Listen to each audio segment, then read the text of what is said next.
আম্মা, তোমার জামাই রোজ রাতে আমায় খুব ব্যথা দেয়।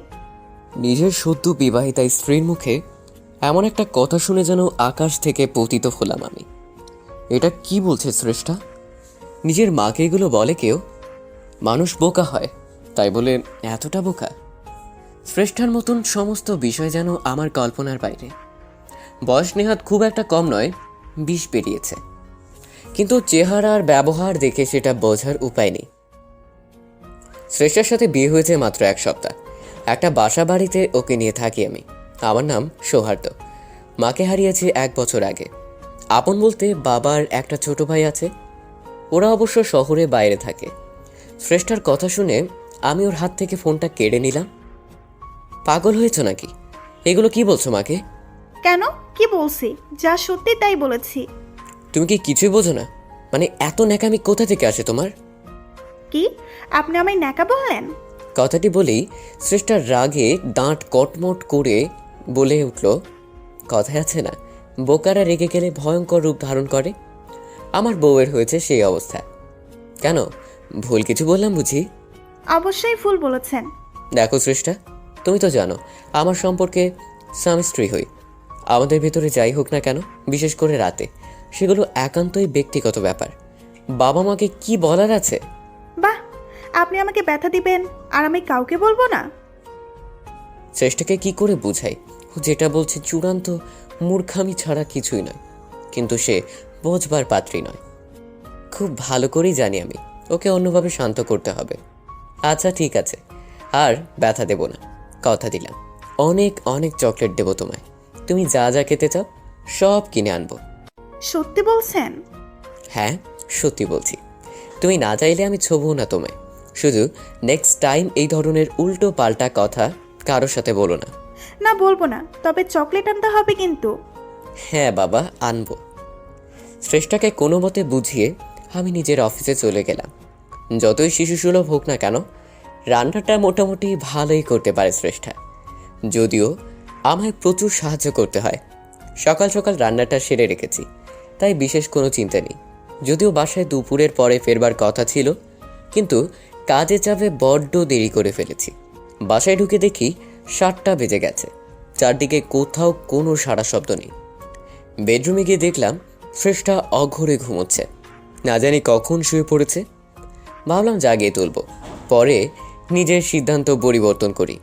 নিজের জন্য কেনা কতগুলো গুরুত্বপূর্ণ ওষুধ রাখার জন্য ড্রয়ারটা খুললাম, কিন্তু এ কি, ড্রয়ারের ভেতরে তিল ঠাঁই পরিমাণ জায়গা নেই।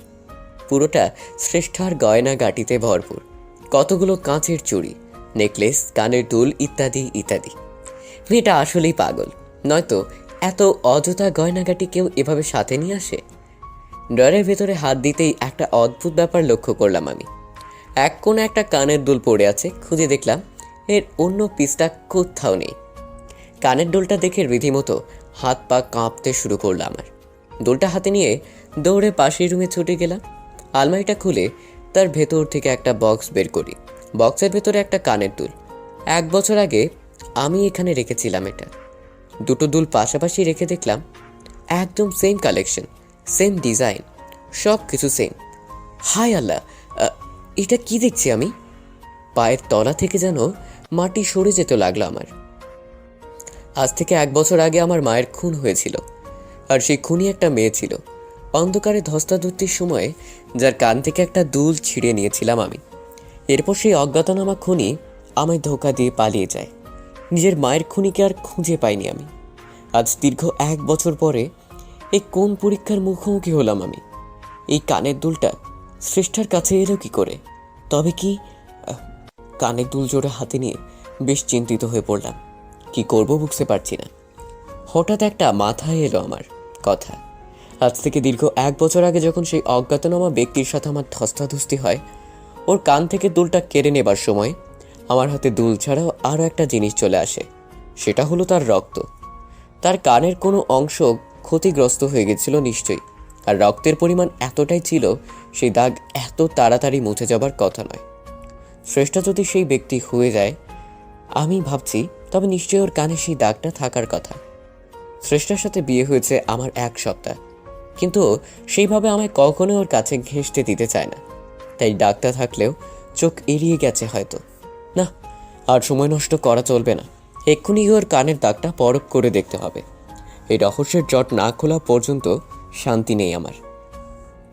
এই ভেবে নিজের রুমের উদ্দেশ্যে পা বাড়ালাম। তার আগে কানের দুলজোড়া কাপড়ে পেঁচিয়ে যথাস্থানে রেখে দিই। বেডরুমে ঢুকে দেখি শ্রেষ্ঠা আপন মনে ঘুমের রাজ্যে বিচরণ করছে।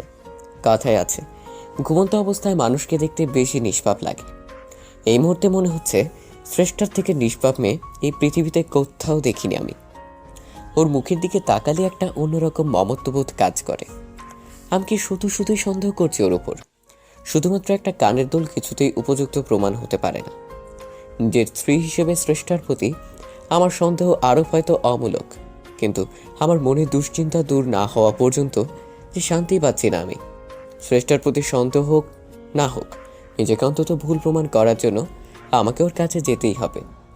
ওর কানের উপরে কোনো দাগ আছে কিনা আবিষ্কার করতে হবে আমায়। এই ভেবে আমি ধীরে ধীরে বিছানার উপরে উঠলাম। শ্রেষ্ঠার সামান্য শব্দে ঘুম ভেঙে যাবার অভ্যাস আছে, তাই যা করার ধীরে সন্তর্পণে করতে হবে। আরও ঘনিষ্ঠ হতেই হঠাৎ শ্রেষ্ঠার ঘুম ভেঙে গেল।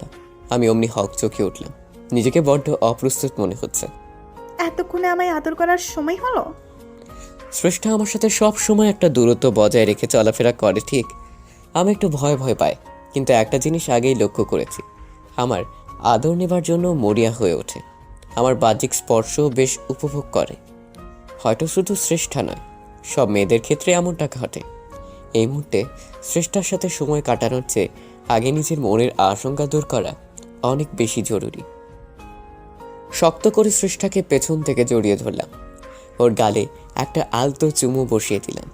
মুহূর্তেই ওর শরীরটা আমার স্পর্শ পেয়ে মোচড় দিয়ে উঠল। নিজেকে আমার কাছে সমর্পণ করার জন্য আমার দিকে ফিরল শ্রেষ্ঠা। ঠিক তখন আমি সুযোগ বুঝে নিজের তীক্ষ্ণ দৃষ্টি ওর কানের উপরে নিবদ্ধ করি। মুহূর্তেই সারা শরীর ঝাঁকুনি দিয়ে উঠল আমার। একটা প্রচণ্ড শব্দে আটকে উঠলাম আমি। চোখের সামনে শ্রেষ্ঠার কানের কাটা দাগটা জল জল করছে। এতদিন তো খেয়ালই করতে পারিনি এটা। শ্রেষ্ঠাকে এক ঝটকায় ছেড়ে বিছানার উপর বসে পড়লাম। সারা শরীর ঘামতে শুরু করে আমার।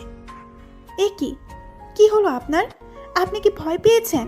আপনার কি শরীর খারাপ লাগছে? না, এটা হতে পারে না, এটা হতে পারে না কিছুতেই। আপনার হয়েছেটা কি? এমন কেন করছেন? কিছু হয়নি আমার। না, আপনার কিছু তো হয়েছে, এমন করছেন কেন? বললাম তো কিছু হয়নি। এক কথা বারবার কেন বলছো? আমাকে রেগে যেতে দেখে ভয় পেয়ে গেল শ্রেষ্ঠা। একদিকে আমার প্রতি উদ্বিগ্নতা, আবার আমাকে ভয় পাওয়া। অবুঝ শিশুসুলভ যার প্রত্যেকটা আচরণ, এই শ্রেষ্ঠাকে দেখে আমার আরও বেশি ভয় হতে লাগলো। আমি চোখের সামনে যে শ্রেষ্ঠাকে দেখতে পাচ্ছি, সেদিন মা খুন হওয়ার রাতে কি হয়েছিল, কিন্তু সেটা কি করে সম্ভব? শ্রেষ্ঠা কি সত্যি এমন, নাকি এটা ওর একটা মুখোশ? এতটা ছলনা, কপটতা, মিথ্যাচার কেউ কি করে করতে পারে? নিজের মনের দুশ্চিন্তা দূর করতে গিয়ে সেটাকে যেন নিজেকে অজান্তেই লক্ষ কোটি গুণে বাড়িয়ে দিয়েছে আমি। এ কোন গোলক ধাঁধায় পড়ে গেলাম আমি? কি করে বের হব এই গোলক ধাঁধা থেকে? আবার নিজেরও জানা নেই। পাশ ফিরে দেখি শ্রেষ্ঠা আবার শুয়ে ঘুমিয়ে পড়েছে। ভাবলাম একবার আব্বার কাছে ফোন দিব, কিন্তু পরে কিছু একটা ভেবে শুয়ে পড়লাম। যদিও রাতে ঘুম আসবে কিনা জানি না, ভালোই সকালটা হোক। সকালে শ্রেষ্ঠার ডাকে ঘুম ভাঙল। আমার জন্য হাত পুড়িয়ে রান্না করেছ, যদিও এখন জানি কেন ওকে আর নিজের মন থেকে মেনে নিতে পারছি না। মাঝে মধ্যেই ভয় করে ওর দিকে তাকাতে। যাই হোক, খেয়ে দিয়ে অফিসের উদ্দেশ্যে বের হলাম। অফিসে একটা জরুরি মিটিং আছে, আজকে ফিরতে হয়তো রাত হবে। যাওয়ার আগে সেটা শ্রেষ্ঠাকে জানিয়ে গেলাম। অফিস থেকে বের হতে হতে রাত 8টা বাজলো। দুপুরে একবার মাত্র কথা হয়েছিল শ্রেষ্ঠার সাথে, আর একবার আব্বার সাথে। ড্রাইভ করে বাসার উদ্দেশ্যে রওনা দিলাম। রাস্তায় খুব একটা জ্যাম নেই আজ, তাই নির্বিঘ্নে যেতে পারছি। তাছাড়া আবহাওয়াটা খুব একটা ভালো নয়, যে কোনো সময় বৃষ্টি আসবে মনে হচ্ছে। হঠাৎ আমাকে চমকে দিয়ে একটা মহিলা আমার গাড়ির সামনে এসে পড়ল। ভাগ্যিস দেখে ফেলেছিলাম, একটু জন্য দুর্ঘটনা ঘটে যায়নি। মহিলাটা গাড়ির সামনে ঠাঁই দাঁড়িয়ে আছে, নড়ছেও না সরছেও না। হর্ন দিচ্ছি, তারপরেও কাজ হলো না। মহিলার এই অপ্রত্যাশিত আচরণে আরও মেজাজ বিগড়ে গেল আমার। গাড়ি থেকে নেমে পড়ি। হ্যাঁ ইয়ো, প্রবলেমটা কি শুনি? কানে শুনে পান্তা নাকি? মহিলা নিজের মুখটা একটা ওড়না দিয়ে ঢেকে রেখেছে, তাই চেহারা বোঝা যাচ্ছে না। কি আজব, শুনতে পাচ্ছে না নাকি? কোনো উত্তর আসলো না। এ তো মহা মুশকিল। আচ্ছা, কে আপনি বলুন তো? কিছু তো বলুন। ভদ্রমহিলা আবারও নির্বাক। আপনি কি আমার কথা শুনতে পারছেন না নাকি? আশ্চর্য। আমি ভদ্রমহিলার কাছে দিতেই সে যেন ভয় পেয়ে দৌড় দিল। অমনি তার ওড়নাটা মুখ থেকে খুলে যায়। মুহূর্তেই অবাক হয়ে গেলাম আমি। শুধু অবাক নয়, অনেকটাই ভরকে গেলাম। এ তো শ্রেষ্ঠা। সে কারণেই হয়তো একটু পরিচিত লাগছিল। কিন্তু শ্রেষ্ঠাই রাতের বেলা এভাবে কোথায় যাচ্ছে? এরকম সালোয়ার কামিজ পরে, তাও নিজের চেহারা লুকিয়ে। আমি শ্রেষ্ঠার দিকে ছুটে যেতেই ও দ্রুত একটা ক্যাবে উঠে পড়ল। তারপর বিপরীত দিকে, অর্থাৎ আমার অফিসের দিকে চলে যায়। চোখের সামনে কি ঘটলো কিছুই বুঝতে পারছি না। শ্রেষ্ঠা এইভাবে রাতের বেলা কোথায় যাচ্ছে? আর ও আমাকে দেখে পালিয়ে গেল কেন? শ্রেষ্ঠা কোথায় গিয়েছে আমি জানি না, কিন্তু আমি আজ বাসায় গিয়ে বসে থাকবো। ফিরতে তো হবেই ওকে। তারপর দেখি কি উত্তর দেয় ও আমায়। বেশ, এরকম বেকায়দায় ফেলা যাবে আজ শ্রেষ্ঠাকে। এভাবেই দ্রুত ড্রাইভ করে নিজের বাসায় পৌঁছলাম। মেইন গেট পেরিয়ে দরজার সামনে আসতেই দেখতে পাই ভেতর থেকে দরজা লক করা। নিশ্চয়ই আব্বার ছোট ভাই এসেছে গ্রাম থেকে। ওদের আজকে আসার কথা ছিল। ঈষৎ উৎসুক মনে কলিং বেল প্রেস করতে লাগলাম। একটু পরে ভেতর থেকে দরজাটা খুলতে লাগলো। দেখতে পাচ্ছি আমার সমস্ত ধারণাকে ভুল প্রমাণিত করে শ্রেষ্ঠার সামনে দাঁড়িয়ে আছে। নতুন শাড়ি আর গয়নাগাটি পরে দাঁড়িয়ে আছে ও। আমায় দেখে একটা অদ্ভুত হাসি দিল। তুমি এসে গেছো? তাড়াতাড়ি ভেতরে এসে রেডি হও। শ্রেষ্ঠাকে এই সময় বাড়িতে, তারপর এই বেশে দেখে যেন মাথায় বজ্রপাত হলো আমার। মনে হচ্ছে দাঁড়িয়ে দাঁড়িয়ে স্বপ্ন দেখছি আমি। এটা যদি শ্রেষ্ঠা হয়ে থাকে, তাহলে রাস্তায় কাকে দেখলাম আমি? শ্রেষ্ঠাকে এই সময় বাড়িতে, তার উপর এই বেশে দেখে যেন মাথায় বজ্রপাত হলো আমার। মনে হচ্ছে দাঁড়িয়ে দাঁড়িয়ে স্বপ্ন দেখছি আমি। আচ্ছা, এটা যদি শ্রেষ্ঠা হয় থাকেই, তাহলে রাস্তায় কাকে দেখলাম আমি? শ্রেষ্ঠাকে এই সময় বাড়িতে দেখে আমি বলে উঠলাম, এ কি, তুমি এখানে? তুমি কি করছো এখানে? আমি এখানে মানে? আপনি কি বলছেন এসব? আমি আমার বাড়িতে থাকবো না তো কোথায় থাকবো? না, এই সম্ভব নয়, কিছুতেই সম্ভব নয় এটা। কি সম্ভব নয়? দেখুন, আপনি কি বলছেন কিছুই বুঝতে পারছি না আমি। তার মানে তুমি কোথাও যাওনি? না। কিন্তু আমি যে তোমার এইমাত্র, বলেই থেমে গেলাম আমি। না, থাক, আর কিছু বলা যাবে না এই মুহূর্তে। শ্রেষ্ঠ নিজেও অবাক হয়ে যাচ্ছে আমাকে বিচলিত অবস্থায় দেখে। আচ্ছা, আপনার কি কিছু হয়েছে? এমন করছেন কেন? না, আমি ঠিক আছি, আমার কথা ছাড়ো। কিন্তু তুমি এভাবে সেজেগুজে কোথায় যাচ্ছ? আর কোথায় যাব? আজ রাতে ভাবলাম আপনার সাথে একটু বেরোবো, কিন্তু এখন আপনাকে যেরকম দেখছি, না থাক, আরেকদিন যাব। শ্রেষ্ঠার সাথে কথা বলতে বলতেই বাসার ভেতরে ঢুকলাম আমি। ওর সমস্ত ব্যবহার, আচার আচরণ রীতিমতো অবাক করে দিচ্ছে আমায়। রাস্তায় যে মেয়েটার সাথে দেখা হলো তার কথা মাথা থেকে সরাতে পারছি না কিছুতেই। মেয়েটা এভাবে আমার সামনে কেন এসে পড়লো? কি উদ্দেশ্য ছিল ওর? কিছুই জানি না আমি। শুধু এইটুকু জানি, আমার রহস্যের জট খুলতে তাকে ভীষণ দরকার আমার। ড্রয়িং রুমের সোফায় বসে বসে কথাগুলো ভাবছিলাম। হঠাৎ একটা চায়ের কাপ এগিয়ে আসলো আমার দিকে। আমি এলাচ দেওয়া চা পছন্দ করি। শ্রেষ্ঠাতে এলাচ চা তৈরি করে এনেছে আমার জন্য। ও আবার দুধ চা ছাড়া কোনো চা খায় না। আমার সামনে অন্য একটা সোফায় বসে চায়ের কাপটা মুখে নিল শ্রেষ্ঠা। ঠিক তখন আমি একটা প্রশ্ন ছুড়ে দেই ওর দিকে। আচ্ছা, আমার একটা প্রশ্নের উত্তর দেবে শ্রেষ্ঠা? হ্যাঁ, বলুন। তুমি কিছু মনে করবে না তো? না, মনে করব না। আচ্ছা, তোমার কানের উপরে ওই কাটার দাগটা কিসের? আমার কথাটা শোনা মাত্রই যেন অপ্রস্তুত হয়ে পড়ল শ্রেষ্ঠা। চা আটকে যায় ওর গলায়, কেশে পুরো একাকার করে ফেলছে। আমি চায়ের কাপটা রেখে ছুটে ওর কাছে গেলাম। এ কি হলো তোমার? আমি স্পষ্ট দেখতে পাচ্ছি শ্রেষ্ঠা আমার করা প্রশ্নে ভয় পেয়ে গিয়েছে। কোনোভাবে সেটা এড়িয়ে যেতে চাইছে ও। এক গ্লাস জল দিয়ে ওর কাশিটা থামালাম। এখন অনেকটাই স্বাভাবিক লাগছে, কিন্তু আমিও ছেড়ে দেবার পাত্র নই।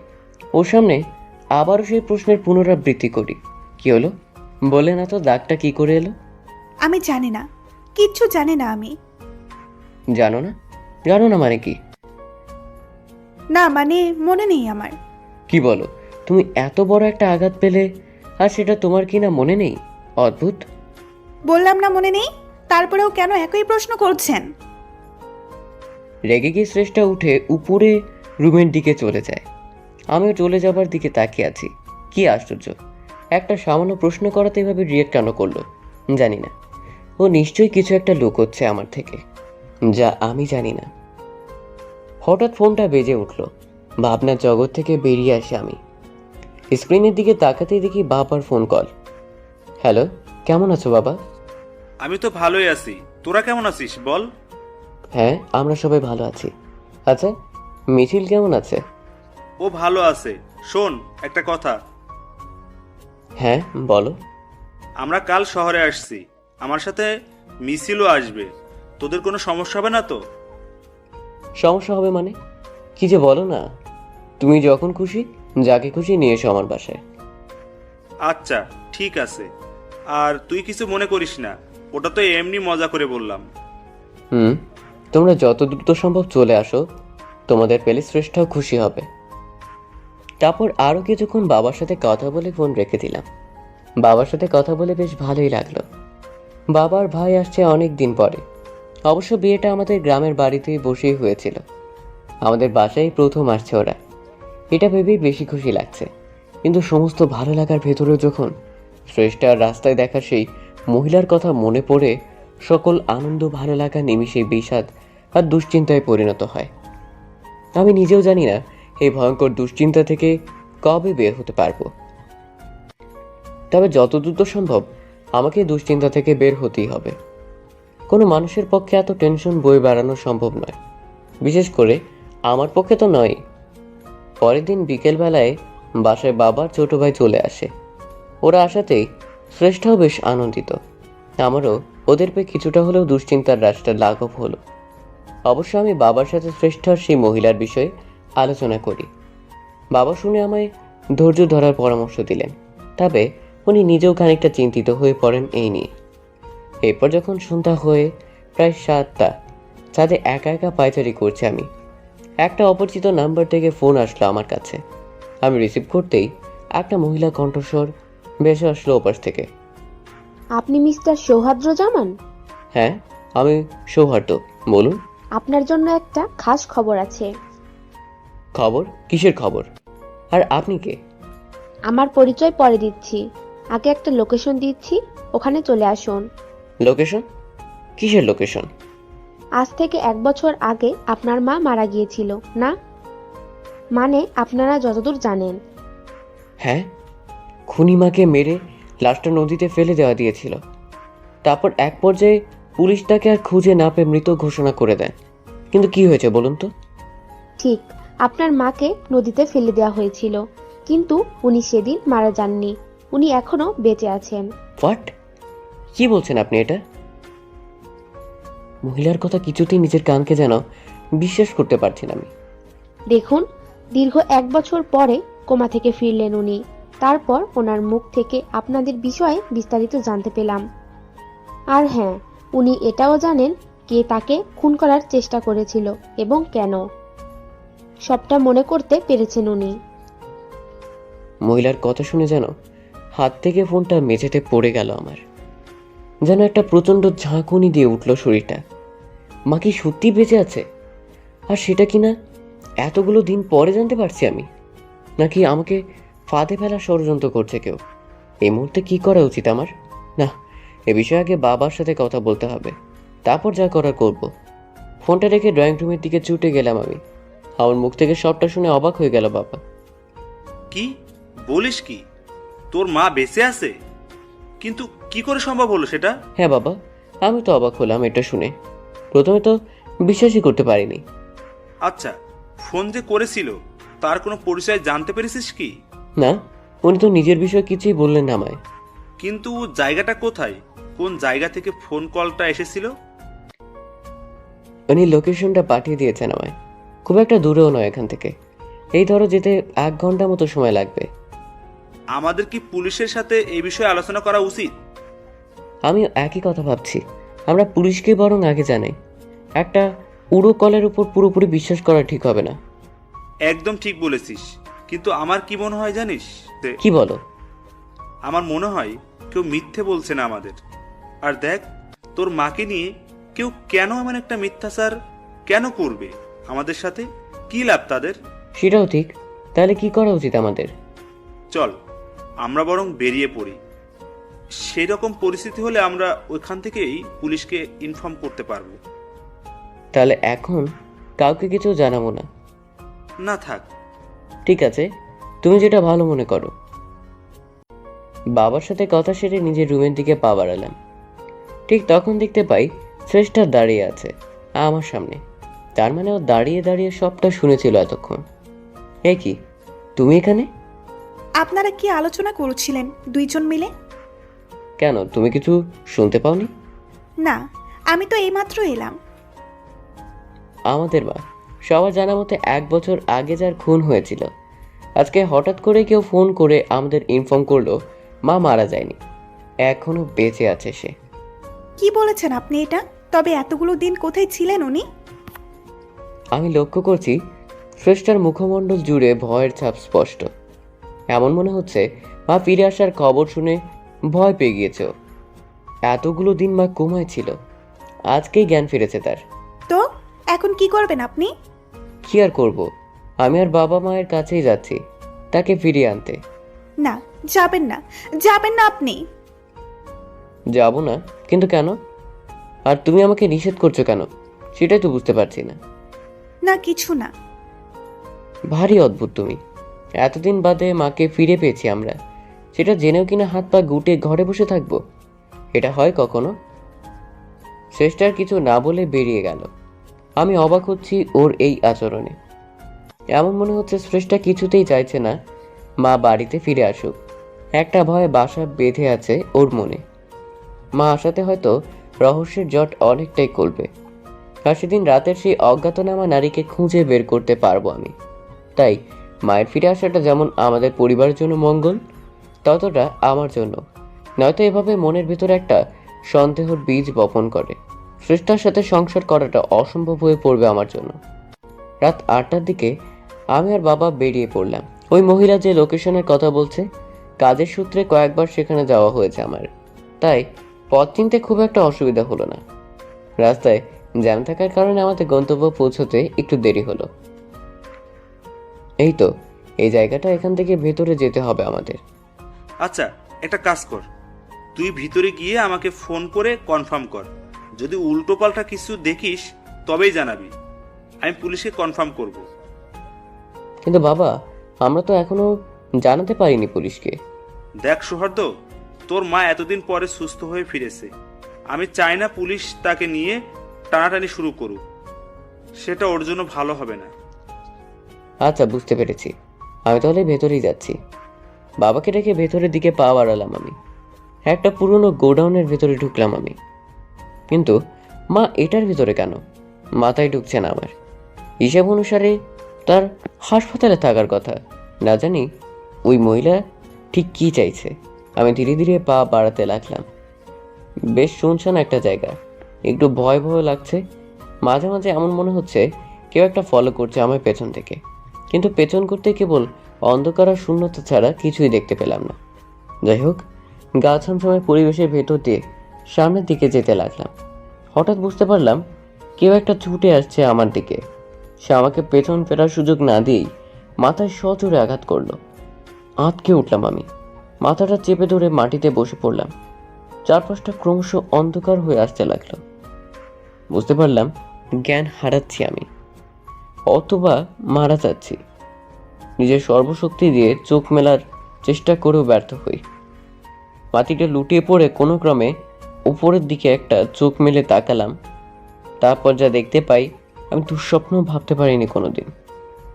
দেখতে গেলাম বাবা হাতে একটা লাঠি নিয়ে দাঁড়িয়ে আছে। তার সেই লাঠিতে আমার রক্ত লেগে আছে। উনি হয়তো ভাবছেন আমি জ্ঞান হারিয়েছি, তাই দেখতে পাইনি তাকে। জ্ঞান ফেরার পরে দেখতে পাই আমি একটা হাসপাতালের বেডে শুয়ে আছি। মাথায় একটা মোটা ব্যান্ডেজ করা, ভেতরে প্রচুর যন্ত্রণা হচ্ছে। আমার জ্ঞান ফিরতে দেখে নার্স বাইরে ছুটে গেলেন। তার একটু পরে বাবা ভাই আর শ্রেষ্ঠা তড়ি ঘড়ি করে ভেতরে প্রবেশ করলো। শ্রেষ্ঠা আর মিছিল আমাকে এই অবস্থায় দেখে রীতিমতো কান্না শুরু করে দিল। বাবা তাদের শান্ত করে এগিয়ে আসলেন আমার দিকে। সৃষ্টিকর্তার কাছে অসংখ্য শুক্রিয়া, তিনি বাঁচিয়ে দিয়েছেন তোকে। বাবার মুখের দিকে হাঁ করে তাকিয়ে আছে আমি। কি হচ্ছে এসব আমার সাথে? মনে হচ্ছে আমি আর বাস্তবে নেই, ভিন্ন একটা অভিনয় চলে এসেছি।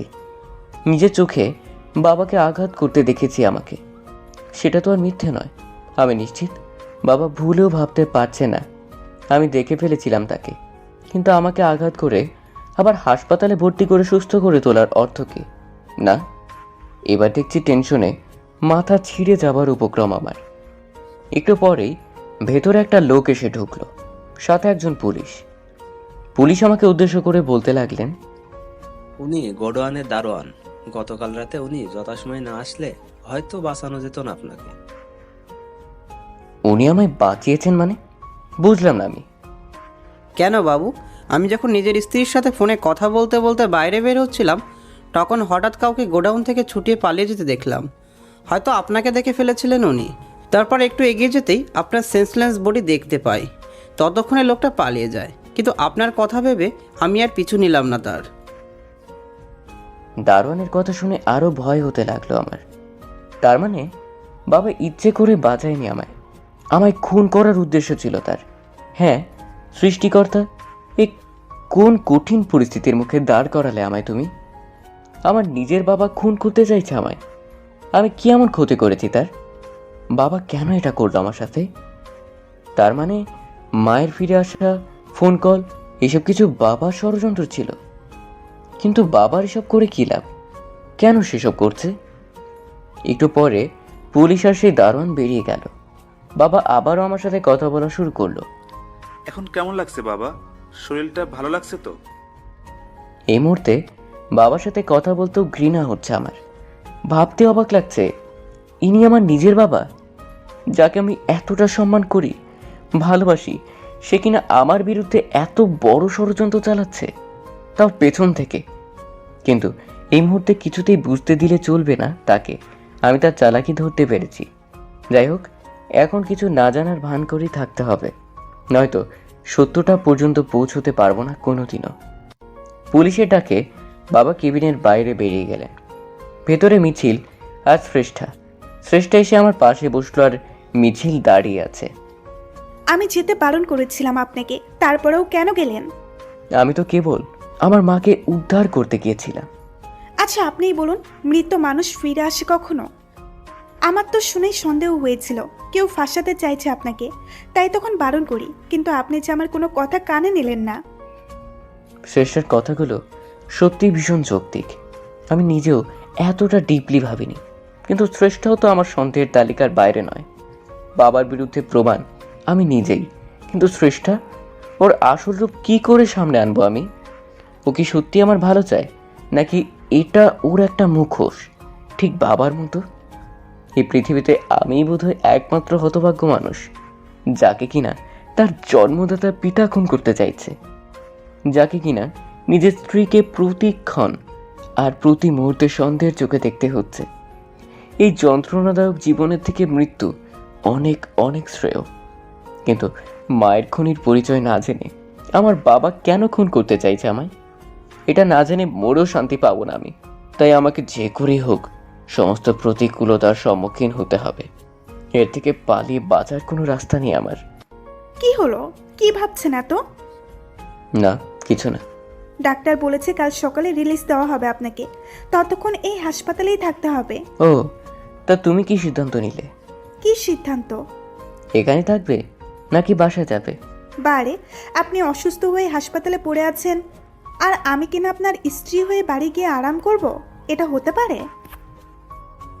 তুমি তো বড়দের মতো কথা বলা শিখে গেছো দেখি। শ্রেষ্ঠা আমার কথার প্রত্যুত্তরে একটা লজ্জা মিশ্রিত হাসি দিল, আর কিছুই বলল না। সারা দিন কেটে গেল। শ্রেষ্ঠা আমার কথায় সন্ধ্যার পরে মিছিলকে নিয়ে বাসায় চলে গেছে। বাবার কথা জানি না, আজকে একটু তাড়াতাড়ি আমি মেডিসিন নিয়ে ঘুমিয়ে পড়ি। রাতের বেলা হঠাৎ একটা শব্দে ঘুম ভেঙে গেল আমার। ঘুম কাতুরে চোখে দেখতে পাই কেউ একটা আমার কেবিন থেকে বেরিয়ে গেল। মাথার ব্যথা অনেকটা কমেছে আমার। আর কিছু না ভেবে উঠে পড়লাম আমি। তারপর তার পিছু নেই। একটা মেয়ে বোঝাই যাচ্ছে, পুরো সেদিনের রাস্তায় দেখা সেই মেয়েটার মতো বেশভূষা, যাকে দেখতে কিনা হুবহু শ্রেষ্ঠার মতো। এমনকি আমি এটাও জানি না ওটাই শ্রেষ্ঠা কিনা। যাই হোক না কেন, আজ আর ওকে ছেড়ে দিলে চলবে না। এত রাতে লুকিয়ে লুকিয়ে আমার কাছে কি এমন কাজ ওর, সেটা ওর মুখ থেকে বের করতে হবে। তাছাড়া ওকে ধরতে পারলে ওই শ্রেষ্ঠা কিনা সেটাও জানতে পারবো আমি। মেয়েটা আমার থেকে মাত্র কয়েক গজ দূরে। হাসপাতালে পিন পতন নীরবতা বিরাজ করছে, আর আমি সমস্ত নীরবতা ভেঙে অজ্ঞাতনামা মেয়েটার পিছু নিলাম। এক পর্যায়ে হাসপাতালের বাইরে বেরিয়ে পড়ে সে। তারপর রাস্তা ধরে এগিয়ে যায়। আমিও আপ্রাণ চেষ্টা করছি তাকে পাকড়াও করবার। তাড়াহুড়োতে ঘড়ি দেখা হয়নি, তবে রাত 1:30 কি 2টো বেজেছে এইটুকু আন্দাজ করতে পারছি। লোকজন তো দূর রাস্তায় কোনো প্রকার যানবাহন পর্যন্ত চোখে পড়ছে না। চারদিকে কেবল শূন্যতা আর শূন্যতা। মেয়েটা ছুটতে ছুটতে এক পর্যায়ে হোঁচট খেয়ে পড়ল।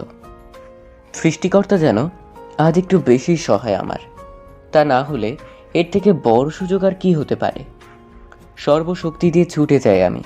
সে উঠে পা বাড়াতে না বাড়াতে হাতটা খপ করে ধরে ফেললাম আমি। তারপর ওর মুখ থেকে ওড়নার পর্দাটা সরিয়ে নিলাম। যা অনুমান করেছিলাম তাই। রাস্তায় দেখাও সেই মেয়েটা।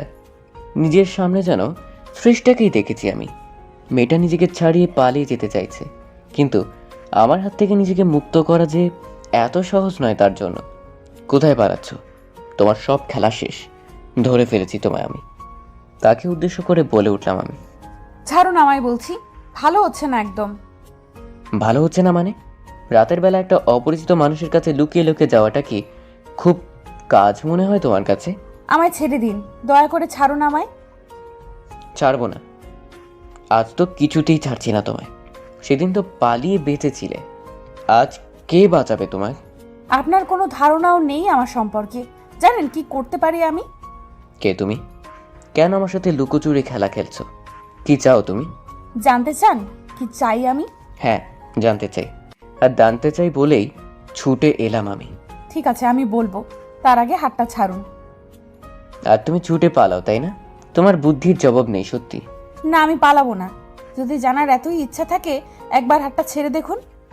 একদম চালাকি করার চেষ্টা করো না। না, করবো না চালাকি। অগত্যা মেয়েটার হাতটা ছেড়ে দিলাম আমি। এমনিতেই আমার আওতার ভেতরে আছে সে, তাই পালাতে চাইলেও এত সহজে পালাতে পারবে না সে। মেয়েটা তার বুকের ভেতরে হাতটা ঢুকিয়ে দিল। কিছু একটা বের করতে চাইছে মনে হচ্ছে। এই, তুমি এটা কি করছো? কি বের করছো এটা? ভয় পাবেন না, প্রমাণ বের করছি। আপনি জানতে চেয়েছিলেন না আমি কে? এই বলেই মেয়েটা আমাকে অবাক করে দিয়ে ওর বুকের ভেতর থেকে একটা পিস্তল বের করে। আমি যেন পুরো বোকা বনে গেলাম তার সামনে। না, তুমি এটা করতে পারো না। এভাবে ধোঁকা দিলে আমায় তুমি। ছি, আমি বিশ্বাস করেছিলাম তোমায়। চুপ থাকো, একদম চুপ থাকো। তোমার মুখে বিশ্বাস আর অবিশ্বাসের কথা মানায় না। আর ভেবো না আমি ছেড়ে দেব তোমায়। এক এক করে সবকিছু শোধ তুলবো। মেয়েটা কি বলছে এসব? আমার উপর এত কি রাগ ওর? আর কিসের শোধ তোলার কথা বলছে ও? আমার মাথায় ঢুকছে না কিছুই। তুমি কি বলছো এসব? যা বলছো ভেবে বলছো তো? আমি তোমায় চিনি না, জানি না। কিসের শোধ তুলতে চাইছো তুমি আমার উপরে? নাকি তুমি আমার পরিচিত কেউ? আচ্ছা, তুমি শ্রেষ্ঠ নাও তো? প্রশ্নগুলো শেষ করতে না করতেই আমাদের পাশ দিয়ে একটা ট্যাক্সি এসে দাঁড়ালো। মেয়েটা আমার দিকে পিস্তলটা টাক করে রেখেই গাড়িতে গিয়ে উঠল। ভারী শিয়ানা মেয়ে সে। আমি তার পিছু করেছি এটা খেয়াল করে পালানোর বন্দোবস্ত ভালোভাবেই করে ফেলেছিল। এভাবে আমাকে মৃত্যুর সামনে দাঁড় করিয়ে এক পর্যায়ে পালিয়ে যায় মেয়েটা। আমার হা করে তাকিয়ে সেই দৃশ্য দেখা ছাড়া কোনো উপায় ছিল না। তবে যাই হোক না কেন, এই মেয়েটা কিছুতেই শ্রেষ্ঠা হতে পারে না, এটা আমি নিশ্চিত। শ্রেষ্ঠা এতটা ধুরন্ধর প্রকৃতির কখনোই নয়। তাছাড়া চেহারায় মিল থাকলেও দুজনের আচার ব্যবহার আকাশ পাতাল ব্যবধান। পরক্ষণে বাবার কথা মাথায় আসে আমার। আমি তো ছোটবেলা থেকেই তাকে একজন ফেরেশতার চোখে দেখে এসেছি। সেই মানুষটা যদি আমার সাথে এমন একটা জঘন্য কাজ করতে পারে, তার ভেতরে যদি এমন একটা পশু সত্তা লুকিয়ে থাকতে পারে, তবে শ্রেষ্ঠার ভিতরে কেন নয় আমি জানি না এই মেয়েটা শ্রেষ্ঠা নাকি অন্য কেউ, তবে সে যেই হোক না কেন বাবার সাথে তার নিশ্চয়ই কোনো যোগাযোগ আছে, এটা অনেকটা নিশ্চিত আমি। বাবা মারতে চায় আমায়, আর সেও ক্ষতি করতে চাইছে আমার। আবার আজকে রাতে আমার হাসপাতালে থাকার বিষয় জেনে এই পর্যন্ত চলে এলো সে। কেউ সাহায্য না করলে এগুলো একার পক্ষে সম্ভব নয় কিছুতেই। তাই সবার আগে আমাকে এটা জানতে হবে বাবার সাথে এই মেয়েটার কোনো যোগাযোগ আছে কিনা, আর সেই যোগাযোগ কিসের ওপর ভিত্তি করে। এই প্রশ্নের উত্তর জানতে পারলেই আমার রহস্য উন্মোচনের পথটা আরও সহজ হয়ে যাবে। এতক্ষণ ছুটতে ছুটতে বেশ ক্লান্ত হয়ে পড়েছি। আবারও হাসপাতালের দিকে পা বাড়ালাম, মাথায় আবারও পেইন হচ্ছে, আর সেটা হওয়াই স্বাভাবিক। এতক্ষণ যা স্ট্রেস গিয়েছে, নিজের কেবিনে গিয়ে শুয়ে পড়ি, আর তারপর সকাল হবার জন্য অপেক্ষা করতে থাকি। সকালবেলা শ্রেষ্ঠা, মিছিল আর বাবা সবাই এলো হাসপাতালে। আমাকে রিলিজ করা হবে আজকে। আমার সুস্থ হয়ে উঠতে দেখে সবাই বেশ আনন্দিত, বাবাও আনন্দিত। তবে আমি ভালো করে জানি তার এই আনন্দের পেছনে লুকিয়ে আছে এক রাশ ব্যর্থতার হতাশা, সুযোগ পেয়েও নিজের সন্তানকে খুন করতে না পারার হতাশা। হয়তো আবারও সুযোগ খুঁজছে সে, নিজের অসমাপ্ত কাজকে কিভাবে সমাপ্ত করা যায়। ভাইয়া, আজ তোমায় রিলিজ করা হবে তাই না? হ্যাঁ রে। তার মানে আজকেই বাসা যাচ্ছ তুমি? যাচ্ছি। মিছিলকে দেখে হঠাৎ একটা বুদ্ধি আসলো আমার মাথায়। কেবিনে আমার সাথে মিছিল একাই এখন। বাবা শ্রেষ্ঠা বাইরে ফর্মালিটির স্বার্থে ব্যস্ত। আমি মিছিলকে আমার কাছে ডাকি, শোন ভাই, একটু আমার কাছে আয়, আমার পাশে বস। মিছিল আমার কথা মতো আমার পাশে বসলো। আমি জড়িয়ে ধরলাম ওকে, তারপর আরও অধিক ঘনিষ্ঠ হলাম ওর। দেখ, তোকে একটা প্রশ্ন করি, কাউকে আবার বলবি না কিন্তু। কি প্রশ্ন ভাইয়া? কাল রাতে কার সাথে ঘুমিয়েছিলি তুই? তোর ভাবির সাথে, নাকি বাবার সাথে, নাকি একাই? বাবার সাথে ঘুমিয়েছে। কিন্তু তুমি জানো ভাইয়া, কিন্তু কি বল? আমার খুব ভয় করছিল রাতে। ভয় করছিল? কিন্তু কেন? বাবা তো ছিল তোর সাথে। ছিল না মানে? কি বলছিস তুই? এ তো কিছু ঘুরতে যেন সাপ বেরিয়ে আসছে ধীরে ধীরে, মনে মনে বললাম। তুমি তো জানো মাঝে মাঝে রাতে ঘুম ভেঙে যায় আমার। কাল রাতেও ঘুম ভেঙে যেতেই দেখি বাবা নেই পাশে। তখন খুব ভয় করছিল আমার। বাবা কোথায় ছিল তুই জানিস কিছু? না, তা তো জানি না, তবে সে আবার ভোর রাতের দিকেও ফিরে আসে। তুই কি তাহলে এত সময় জেগেছিলিস? না, তবে বাবা রুমে আসতেই টের পাই আমি। আচ্ছা, আর কি কিছু লক্ষ্য করেছিস? না তো, আর কি? ও, এই শোন, আমার আর একটা কাজ করে দিবি, তার বদলে যা চাইবি তাই দেব। কি কাজ ভাইয়া? বাবার ফোনটা ম্যানেজ করে দে আমায় একটু। আর শোন, ভুলেও যাতে বুঝতে না পারে আমি চেয়েছি ফোনটা। তুই গেম খেলার কথা বলে নিয়ে আয়। এইটা কোনো কাজ হলো? আমি এখনই নিয়ে আসছি। মিছিল বেরিয়ে গেল। আমার ছোট ভাইটা সত্যিই খুব কাজের, ওর থেকে এত কিছু জানতে পারলাম। এখন বাবার ফোনটা হাতে পেলে হয়তো কোনো না কোনো ক্লু পেয়ে যেতে পারি। তাছাড়া একবার ট্রাই করতে তো দেখাই উচিত, কারণ বর্তমানে ফোনটাই একমাত্র মানুষের যোগাযোগের মাধ্যম। অপরাধীর ফোন ঘাঁটলে অনেক সময় অনেক প্রশ্নের উত্তর পাওয়া যায়। একটু পরে মিছিল ফোন নিয়ে এলো। আমি ওকে বাইরে পাঠিয়ে দিয়ে ভালো করে ফোনটা ঘাঁটতে লাগলাম। বাবার সাথে নিজের পূর্ব অভিজ্ঞতা ব্যবহার করে ফাইল সেভ ওপেন করে ফেললাম। ভেতরে অনেকগুলো ফোল্ডার দেখা যাচ্ছে। হন্যে হয়ে সব কিছু খুঁজতে লাগলাম, কারণ আমি ভালো করে জানি কিছু থাকার হলে এখানেই আছে। খুঁজতে খুঁজতে একটা ছবির দিকে চোখ আটকে গেল। আমার বাবার ফোনে শ্রেষ্ঠার একটা ছবি, তবে ছবিটা ঠিক শ্রেষ্ঠার নয়। মেয়েটার বেশভূষা সম্পূর্ণ সেই মেয়েটার মতো যার সাথে গতকাল রাতে দেখা হয়েছিল আমার। তার মানে আমি যা অনুমান করেছিলাম তাই, বাবার যোগাযোগ আছে ওর সাথে। মাথাটা বনবন করে ঘুরতে লাগলো আমার। না, যা অনুমান করেছিলাম তাই সত্যি হলো। বাবার সাথে যোগাযোগ আছে মেয়েটার, তা না হলে তার গ্যালারিতে ওর ছবি থাকা কিছুতেই সম্ভব নয়। কিন্তু বাবার সাথে ওর সম্পর্ক কি, এটা আগে জানতে হবে আমাকে। আর তার জন্য আমাকে যত দূর যেতে হয় তাই যাব আমি। এরপর ডক্টর আমাকে রিলিজ করে দেন। সবাইকে নিয়ে নিজের বাসায় ফিরে এলাম আমি। ডাক্তার কিছুদিন রেস্ট নিতে পরামর্শ দিয়েছেন আমায়, তাই কয়েকদিনের জন্য অফিসের ছুটি নিয়েছি। ড্রয়িং রুমে বসে বসে মিছিলের সাথে টিভি দেখছি। হঠাৎ একটা বোল এগিয়ে আসলো আমার দিকে। এই যে আপনার জন্য চিকেন স্যুপ। Chicken soup? তুমি তৈরি করেছো এটা? আমি আশ্চর্য হয়ে প্রশ্ন করি। হ্যাঁ, আমি তৈরি করেছি। কেন, কি হয়েছে তাতে? এটা শিখলে কবে তুমি? তুমি তো স্যুপ তৈরি করতে জানতে না। বারে, কে বললো আপনাকে? অদ্ভুত ব্যাপার, বিয়ের আগে শ্রেষ্ঠা আমায় নিজেই বলেছে ও স্যুপ তৈরি করতে পারে না। এই কয়েকদিনের ভেতরে ভুলে গেল কিভাবে? কি হলো, কি চিন্তা করছেন? তুমি আমায় বলেছিলে একবার, মনে আছে, তুমি স্যুপ তৈরি করতে পারো না।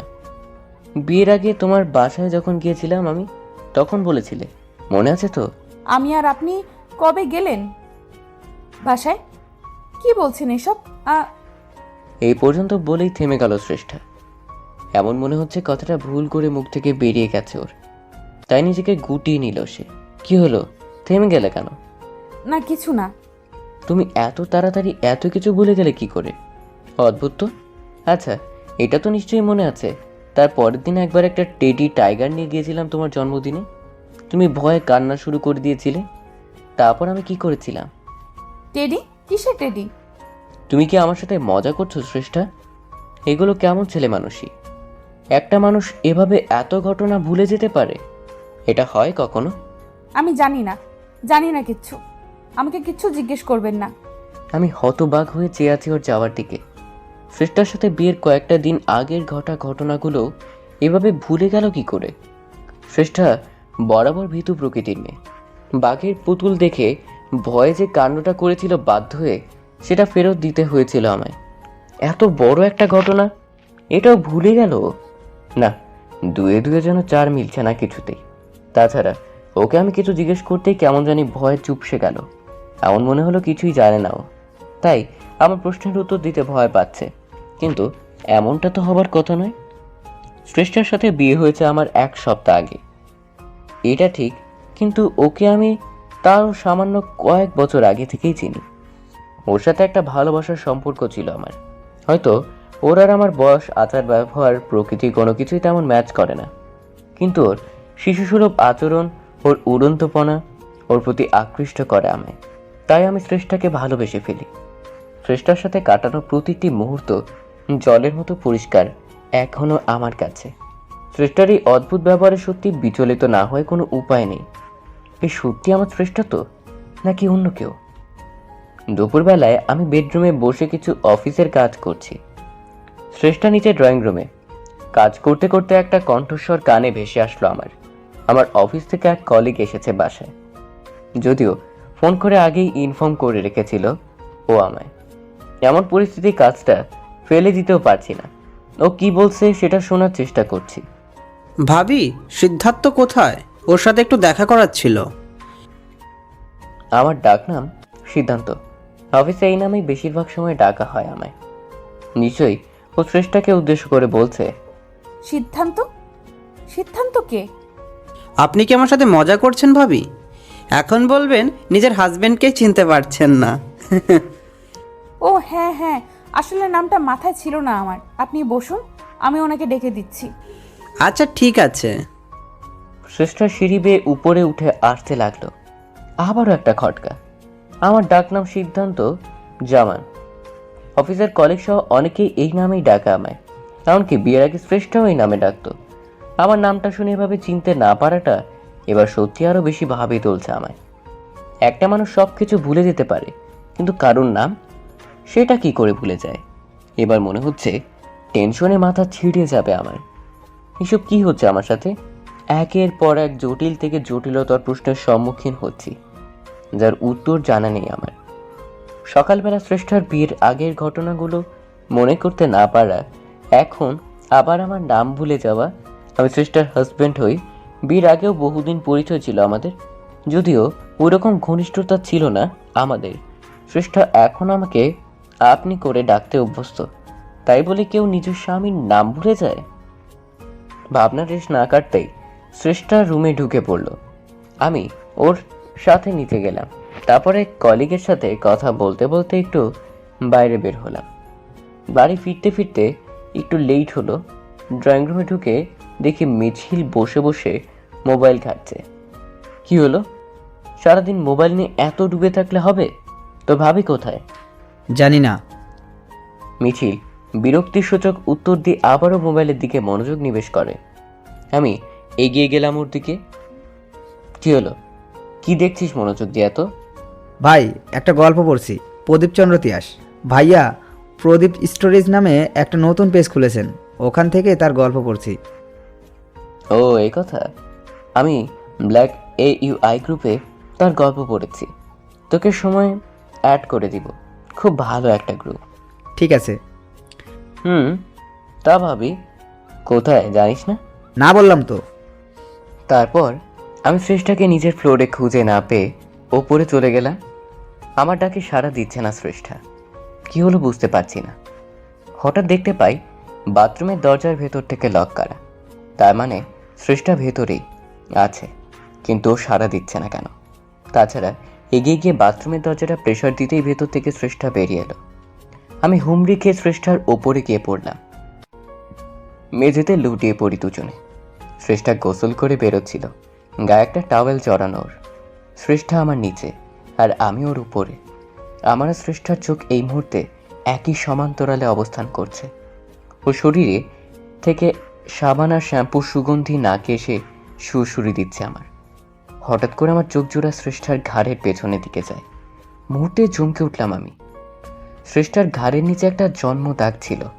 ও নিজেই আমার সাথে এই দাগের কথা শেয়ার করেছে। এমনকি বিয়ের আগে একবার ছেলে মানুষই বশত দেখিয়েছিল আমায়। বিয়ের পরে শ্রেষ্ঠার সাথে সেরকম অন্তরঙ্গতা হয়নি কখনো। ও সব সময় এড়িয়ে চলতো আমায়। আমাদের ভেতরে শারীরিক সম্পর্ক হলেও সেটা জাস্ট অন্ধকার ঘরে দায় সারাভাবে। তাই ওর কোনো কিছুই দৃষ্টিগোচর হয়নি আমার। কিন্তু আজকে এটা কি দেখছি আমি? শ্রেষ্ঠার ঘাড়ের উপর থেকে জন্মদাগটা গেল কোথায়? আমাকে ঠেলে দিয়ে উঠে পড়ল শ্রেষ্ঠা। তারপরে বাথরুম থেকে দ্রুত প্রস্থান করে। আমি হতবাক হয়ে তাকিয়ে আছি ওর দিকে। না, এটা আমার শ্রেষ্ঠা হতে পারে না কিছুতেই। এই কারণেই এতটা দূরত্ব। এবার সব কিছু পরিষ্কার হচ্ছে আমার চোখে। আসলে শ্রেষ্ঠা সে নয় তো যার সাথে এর আগে দুবার পথে দেখা হয়েছে আমার। তার মানে ওরা দুজন এক নয়, সম্পূর্ণ আলাদা সত্তা। আমি যাকে এতদিন শ্রেষ্ঠা ভেবে আসছি সে শ্রেষ্ঠা নয়। যে আমার বাবার সাথে হাত মিলিয়ে আমার ক্ষতি করতে চাইছে সেই আসল শ্রেষ্ঠা। এটা ভাবতে ভাবতে আমার পায়ের তলা থেকে মাটি সরে যেতে লাগলো আমার। যদিও আমি জানি না আমার ভাবনা কতটুকু সত্য, নাকি পুরোটা মনের ভুল। আমি যতদূর জানতাম তোমার ঘাড়ের নিচে একটা জন্মদাগ ছিল, সেটা উধাও হয়ে গেল কি করে? কি? আপনি আমার ঘাড় দেখেছেন? আপনি কি করলেন এটা? কেন করলেন? এই শোনো, ন্যাকামো একদম কম করো। আমি জানি তুমি সব বুঝতে পারো, সব জানো তুমি। আমার সামনে বাচ্চাদের মতো আচরণ করে কোনো লাভ নেই। তার আগে আপনি বলুন, আমার ঘাড় দেখলেন কেন? কেন, খুব সমস্যা হয়ে গেল নাকি ধরা পড়ার ভয়ে? ধরা পড়া? কি বলছেন আপনি এসব? কি করেছি আমি? আমার সাথে নাটক করো না। বলো, তোমার দাগটা কোথায় গেল? আমি জানি না। জানো না? এটা কোনো প্রশ্নের উত্তর হলো না। আমি সত্যি জানি না, বললাম তো। আগে তো ছিল। আমি স্পষ্ট বুঝতে পারছি শ্রেষ্ঠা আবারও মিথ্যে বলছে আমায়। এভাবে কারো শরীর থেকে জন্মদাগ উধাও হয়ে যেতে পারে না। তাছাড়া এখন ওকে আর প্রশ্ন করে বিশেষ কোনো লাভ হবে না। এভাবে নাটক করে সবটা এড়িয়ে যাবার চেষ্টা করবে। যা প্রমাণ জোগাড় করার নিজেকেই করতে হবে আমায়। এই মুহূর্তে আমার সব থেকে বেশি যেটা দরকার সেটা হলো ওই মেয়েটার পর্যন্ত পৌঁছানো। কিন্তু কোথায় পাবো ওকে আমি? এর আগেই ওর সাথে কয়েকবার দেখা হয়েছে আমার, কিন্তু সেটা আমার ইচ্ছে নয়, ওর ইচ্ছায়। এখন আমার নিজের প্রয়োজনে ওকে দরকার আমার। ভাবতে ভাবতে হঠাৎ একটা বুদ্ধি আসলো আমার মাথায়। সেদিন বাবার ফোনে মেয়েটার ছবি দেখেছি আমি, আর আমি এটাও নিশ্চিত বাবার সাথে ওর কোনো যোগাযোগ আছে। তার মানে বাবার ফোনে নিশ্চয়ই ওর কন্ট্যাক্ট নাম্বার থাকবে। আবারও বাবার ফোনের প্রয়োজন আমার। নেহাত সেদিন সময় পাইনি, নয়তো সেদিন নাম্বারটা ফোন থেকে জোগাড় করে ফেলতাম। আর যে করি হোক ফোনটা আবারও আমার হাতে আসা চাই। কিন্তু সেটা কি করে? বাবার কাছে গিয়ে কিছুতেই সরাসরি ফোনটা চাইতে পারি না আমি। এই সময় মিছিলটাও নেই বাড়িতে। ও থাকলে আগের বারের প্ল্যানটা অ্যাপ্লাই করা যেত। এখন তার আর সুযোগ নেই। বাবার রুমে গিয়ে দেখি সে শুয়ে শুয়ে একটা পত্রিকা পড়ছে, ফোনটা পাশেই রাখা। এখন তাকে বুদ্ধি করে বিছানা থেকে তুলতে পারি, তবে আমার কাজ অনেকটাই সম্পূর্ণ হয়ে যায়। কিন্তু কিভাবে করব এই কাজ ভাবতে ভাবতে আরও একটা নতুন প্ল্যান ঠিক করে ফেলি। যথেষ্ট তাড়াহুড়োর ভান করে রুমের ভেতরে ঢুকলাম আমি। বাবা, কি করছো? এই তো, তেমন কিছু না। কেন, কি হয়েছে? আমার সাথে একটু বাইরে বেরোতে পারবে? এই দুপুরবেলা কোথায় যাবি? একটু বের হবো, কাজ আছে। তুমি রেডি হও। কিন্তু কি কাজ?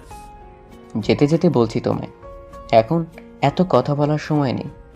আচ্ছা ঠিক আছে, তুই গিয়ে রেডি হ। আর একটা কথা, আমাদের ফিরতে লেট হতে পারে। তুমি তো মনে হয় এখনো গোসল করনি। গোসলটা সেরেই বের হয়ে দুজন। সে কি, কেন দেরি হবে কেন? আমি শিওর না, হতেও পারে। কি যে বলছিস বুঝতে পারছি না আমি কিছুই। আচ্ছা যাই, তবে গোসলটা করেই আসি। তাছাড়া এমনিতেও গোসল করতে হতো একটু পরে। এবার আমার কাজটা অনেক সহজ হয়ে গেল। বাবা গোসল করার জন্য বাথরুমে ঢুকে পড়লেন। আমি সুযোগ বুঝেই আবারও রুমে ঢুকে পড়ি। তার ফোনটা বিছানার উপরেই রাখা আছে, হামলে পড়ি সেটার উপর। ভাগ্যিস মিছিলের কল্যাণে পাসওয়ার্ড জানা ছিল আমার। প্রথমেই কন্ট্যাক্ট লিস্টে ঢুকে চিরুনি তল্লাশি চালাই, সকল নাম্বার একে একে চেক করতে থাকি। হঠাৎ একটা অদ্ভুত ব্যাপার চোখে পড়ল আমার। আমার নামে একটা নাম্বার সেভ করে রাখা, কিন্তু ওই নাম্বারটা আমার নয়। কিছু তো একটা গন্ডগোল আছে এই নাম্বারে। তা না হলে নামের সাথে নাম্বারের মিল থাকবে না কেন? নাম্বারটা চট করে নিজের ফোনে টুকে নিলাম। সন্দেহের লিস্টার যতগুলো নাম্বার ছিল সবগুলো টুকে নিলাম। তারপর তাড়াতাড়ি রুম থেকে বেরিয়ে পড়ি। বাবা এমনিতেই ধূর্ত প্রকৃতির মানুষ, তাই তাকে আমার সন্দেহ করার সুযোগ দিলাম না। দুপুরের পরে কাজের বাহানায় বাইরে বেরিয়ে পড়লাম দুজনে। আবার সন্ধ্যার আগেই ফিরে আসি। এতক্ষণ বাবার সাথে থাকাতে নিজের প্ল্যানের কোনো কাজ করা হয়নি, কিন্তু এবার আর সময় নষ্ট করা চলবে না। নতুন একটা সিম কার্ড দিয়ে একে একে সমস্ত নাম্বার ডায়াল করতে থাকি। যদিও আমি নিজের কণ্ঠস্বর শুনতে দেইনি কাউকে, শুধুমাত্র ওপাশের কণ্ঠস্বর শুনে আইডেন্টিফাই করতে থাকি। এর ভিতরে নারী কণ্ঠস্বর কারোরই ছিল না। এরপর কিছুক্ষণ পরে একটা নাম্বার কানেক্ট হতেই ওপাশ থেকে নারী কণ্ঠ ভেসে আসে। হুবহু সেই মেয়েটার কণ্ঠ। ওর গলার আওয়াজের সাথে কিছুটা হলেও আমি পরিচিত, তাই চিনতে দেরি হলো না। আমি এখন কথা বললেই চিনে ফেলবেও আমায়, তাই কলটা দ্রুত কেটে দিলাম। তারপর একটা মেসেজ করি, আমি সৌহার্দের বাবা, আজ রাত 10টায় দেখা করতে চাই তোমার সাথে, জরুরি কথা আছে। লোকেশন? আমার ফোনটা সৌহার্দের কাছে, তাই বাধ্য হয়ে নাম্বার দিয়ে মেসেজ দিলাম। এখন কথা বলার সুযোগ নেই। আর হ্যাঁ, ভুলেও কিন্তু আমার নাম্বারে কল দিতে চেও না, তবে দুজনেই ধরা পড়ে যাব, ঠিক আছে? মেসেজটা সেন্ড করে দিলাম। এবার শুধু রাত 10টার অপেক্ষা। সন্ধ্যার পরে বাবাকে নজরে নজরে রেখেছি, যাতে সেই মেয়েটার সাথে যোগাযোগ করার সুযোগ না পায়। কারণ আজকে ওর সাথে বাবার একবার কথা হলে আমার সব খেলা শেষ। রাত 10টার আগে নির্দিষ্ট গন্তব্যে গিয়ে উপস্থিত হলাম। একটু পরে মেয়েটাও এলো। যথারীতি মুখ ওড়না দিয়ে ঢেকে রেখেছে। এমনিতেই চেনার উপায় নেই। আমি ওকে একটা রুমের ভেতরে ডাকি, সেখানেই দেখা করার কথা ছিল। সে এসে রুমে ঢুকতেই দরজা বন্ধ করে দিই আমি। আমাকে দেখে বেশ ঘাবড়ে গেল সে। সবাইকে যে ধোঁকা দিয়ে বেড়ায়, আজকে তার সাথে এত বড় একটা গেম খেলবে কেউ নিজেও বুঝে উঠতে পারেনি। আমি মাস্ক, কালো চশমা আর কোট পরিহিত এক প্রকার ছদ্মবেশ নিয়ে আসাতে চিনতে পারছেন আমায়। তবে আমি যে সৌহার্দের বাবা নই এইটুকু বুঝতে পেরেছে। এ কি কি আপনি আপনি আমায় এখানে ডেকেছেন কেন? আপনি তো সুহাদ্দের বাবা নন। আমি আর কথা বলার সুযোগ না দিয়ে ওর পেছন থেকে মুখটা চেপে ধরি। একটা মেয়ের সাথে, যার সাথে এমন আপত্তিকর আচরণ করতে হচ্ছে, আসলে আমার জন্য বিষয়টা আরও বেশি দুঃখজনক। কিন্তু এই মুহূর্তে এছাড়া কোনো অপশন নেই আমার কাছে। একবার এই মেয়েটার শরীরে যদি দাগটা আইডেন্টিফাই করতে পারি, আমার ধারণা ভুল প্রমাণ হলে ক্ষমা চেয়ে নেব তার কাছে, তাতে সে যত বড় অন্যায় করুক না কেন আমার সাথে। মেয়েটার ঘাট থেকে কাপড়টা নামাতেই মুহূর্তেই চমকে উঠে আমি, কারণ আমার চোখের সামনে সেই জন্মদাগটা জল করছে। তার শ্রেষ্ঠার শরীরের ওপর দেখেছিলাম আমি, হুবহু সেই একই জায়গা, সেই একই দাগ। তার মানে এই আসল শ্রেষ্ঠা। তাহলে আমার বাড়িতে যে আছে সে কে? তার শ্রেষ্ঠা সেজে থাকার উদ্দেশ্য কি? আর বাচ্চা সুলভ সেই সহজ সরল শ্রেষ্ঠারই বা হঠাৎ করে এমন পরিবর্তন হলো কি করে? আমি ধরে ফেলেছি তোমায়। তুমিই আমার শ্রেষ্ঠা। কে আপনি? আপনার কণ্ঠস্বর পরিচিত লাগছে আমার। আমি কে দেখতে চাও? তবে দেখে নাও। এই বলে মুখ থেকে মাস্কার চশমাটা খুলে ফেললাম। নিজের সামনে আমাকে দেখতেই চমকে উঠে শ্রেষ্ঠা। আমায় ভাবে এখন দেখতে পাওয়া ওর কাছে বিনা মেঘে বজ্রপাতের মতো। শ্রেষ্ঠা বেরিয়ে যাবার জন্য পা বাড়ালো, ঠিক তখন আমি ওকে নিজের দিকে টেনে নিই। তারপর ওকে মুখোমুখিভাবে জড়িয়ে ধরি। কি হচ্ছে এগুলো? ছাড়ুন আমায়। আর আমি শ্রেষ্ঠা নয়। তুমি আর আমাকে ফাঁকি দিতে পারবে না। আমি জানি তুমিই শ্রেষ্ঠা। না, আমি শ্রেষ্ঠা নয়। তাহলে কে তুমি? আমি আমি প্রকৃতি। আমি বুঝতে পারলাম শ্রেষ্ঠা আবারও মিথ্যে বলছে। মিথ্যে কথা। তুমি প্রকৃতি নও, তুমি শ্রেষ্ঠা, আমার শ্রেষ্ঠা, যাকে আমি নিজের প্রাণের থেকেও ভালোবাসতাম একসময়, এখনো বাসি।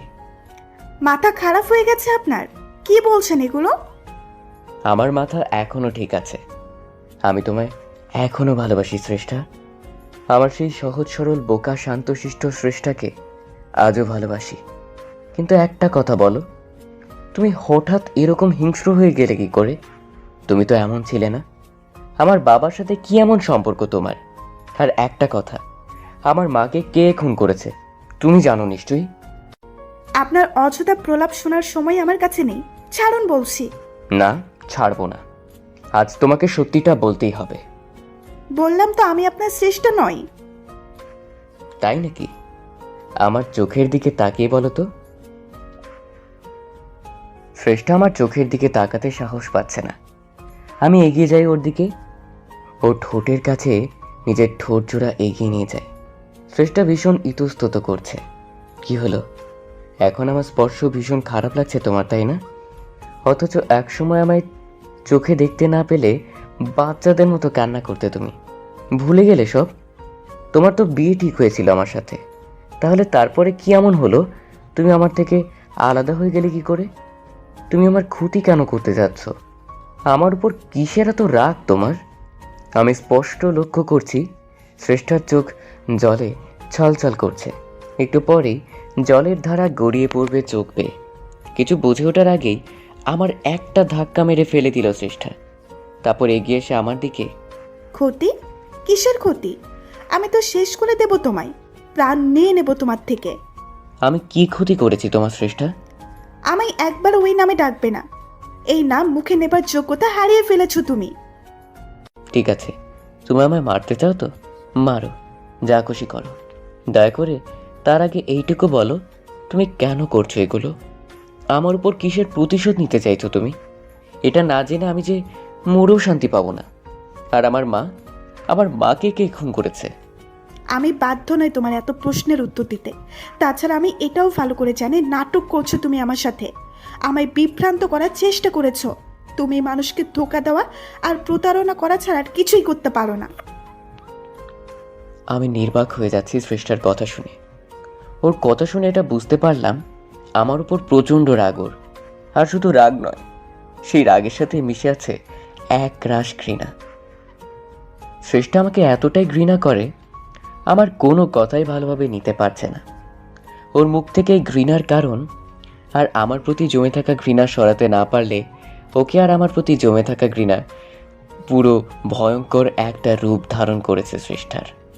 আমার ভাবতেও অবাক লাগছে, এই সেই শ্রেষ্ঠা যে কিনা একদিন একটা সামান্য বাঘের পুতুল দেখে কেঁদে দিয়েছিল, আজ সে নিজেই বাঘের থেকেও ভয়ঙ্কর হয়ে উঠেছে।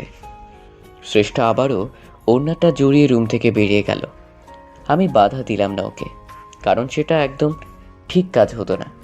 একবার ভাবলাম রুম থেকে বেরিয়ে শ্রেষ্ঠাকে ফলো করব, ও ঠিক কোথায় যাচ্ছে, কিন্তু আমাকে সেই সুযোগ না দিয়ে ভিড়ের মধ্যে হারিয়ে গেল শ্রেষ্ঠা।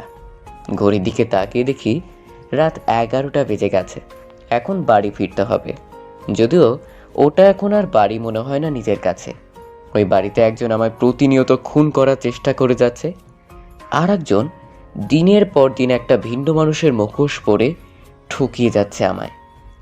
মিছিল নেহাত বাচ্চা মানুষ, ও এসবের কিছুই বোঝে না। না হলে হয়তো ও অন্য কোনো নতুন ষড়যন্ত্রে সামিল হতো। এটা ভাবতেও এতটুকু কষ্ট বা দ্বিধা হচ্ছে না আমার। একটা ট্যাক্সি করে বাসার উদ্দেশ্যে রওনা হলাম। রাস্তায় তেমন একটা জ্যাম নেই, যেতে খুব একটা সময় লাগার কথা নয়। কিন্তু আজকে মনে মনে একটা ভীষণ প্রতিজ্ঞা করে ফেললাম আমি। আর সেটা হলো, যে করেই হোক নকল সৃষ্টার আসল পরিচয় খুঁজে বের করতে হবে। আর সেটা ওর মুখ থেকেই। ও এমনিতে স্বীকার করতে চাইবে না আমি জানি, কিন্তু এমন কিছু করতে হবে যাতে ও নিজের খোলস ছেড়ে বেরিয়ে আসতে বাধ্য হয়। প্রয়োজন পড়লে জোর করতে হবে ওকে, বল প্রয়োগ করতে হবে। আমার আসল উদ্দেশ্য ওর মুখ থেকে সত্যটা স্বীকার করানো। পরের দিন সকালবেলা আমার স্ত্রী অর্থাৎ নকল সৃষ্টা ব্যালকনিতে বসে আছে। আমি পেছন থেকে লক্ষ্য করছি তাকে। বাইরের দিকে তাকিয়ে কিছু একটা মনোযোগ দিয়ে দেখছে। হাতে একটা চায়ের কাপ। রাতে সৃষ্টার মুখ থেকে আসল সত্যটা বের করার জন্য আমি একটা প্ল্যান রেডি করে রেখেছিলাম। আজকে সেটাই অ্যাপ্লাই করতে হবে। এমনিতে বাসায় বাবা নেই। সকাল সকাল মিছিলকে নিয়ে গ্রামের বাড়িতে গিয়েছে সে। এই সময়টা আমার জন্য সব থেকে বেশি উপযুক্ত। ধীরে ধীরে আমি এগিয়ে যাই আমার স্ত্রীর দিকে, তারপর ওর পাশে গিয়ে বসলাম। বাইরের দিকে তাকিয়ে কি দেখছো? কিছু না, এমনিই তাকিয়ে আছি। আচ্ছা, তুমি আমাকে খুব ভালোবাসো তাই না? আমার কথা শুনেও হি হি করে হেসে উঠল। আপনি কি যে বলেন না, কেন সকাল সকাল লজ্জা দিচ্ছেন আমায়? তার মানে ভালোবাসো? জানি না। আচ্ছা, আপনিও আমাকে ভালোবাসেন তাই না? হুম, আমিও তোমাকে অনেক অনেক ভালোবাসি। আর দেখো তোমায় ভালোবেসে কি করেছি আজ আমি। কি করেছেন? এই যে দেখো, ব্ল্যাক কফি তোমার জন্য তৈরি করে আনলাম। তুমি তো পছন্দ করো এটা। হ্যাঁ, খুব পছন্দ করি, কিন্তু আপনি এটা কখন বানালেন? এই তো একটু আগে। চলো এটা দুজনে শেয়ার করে খাই।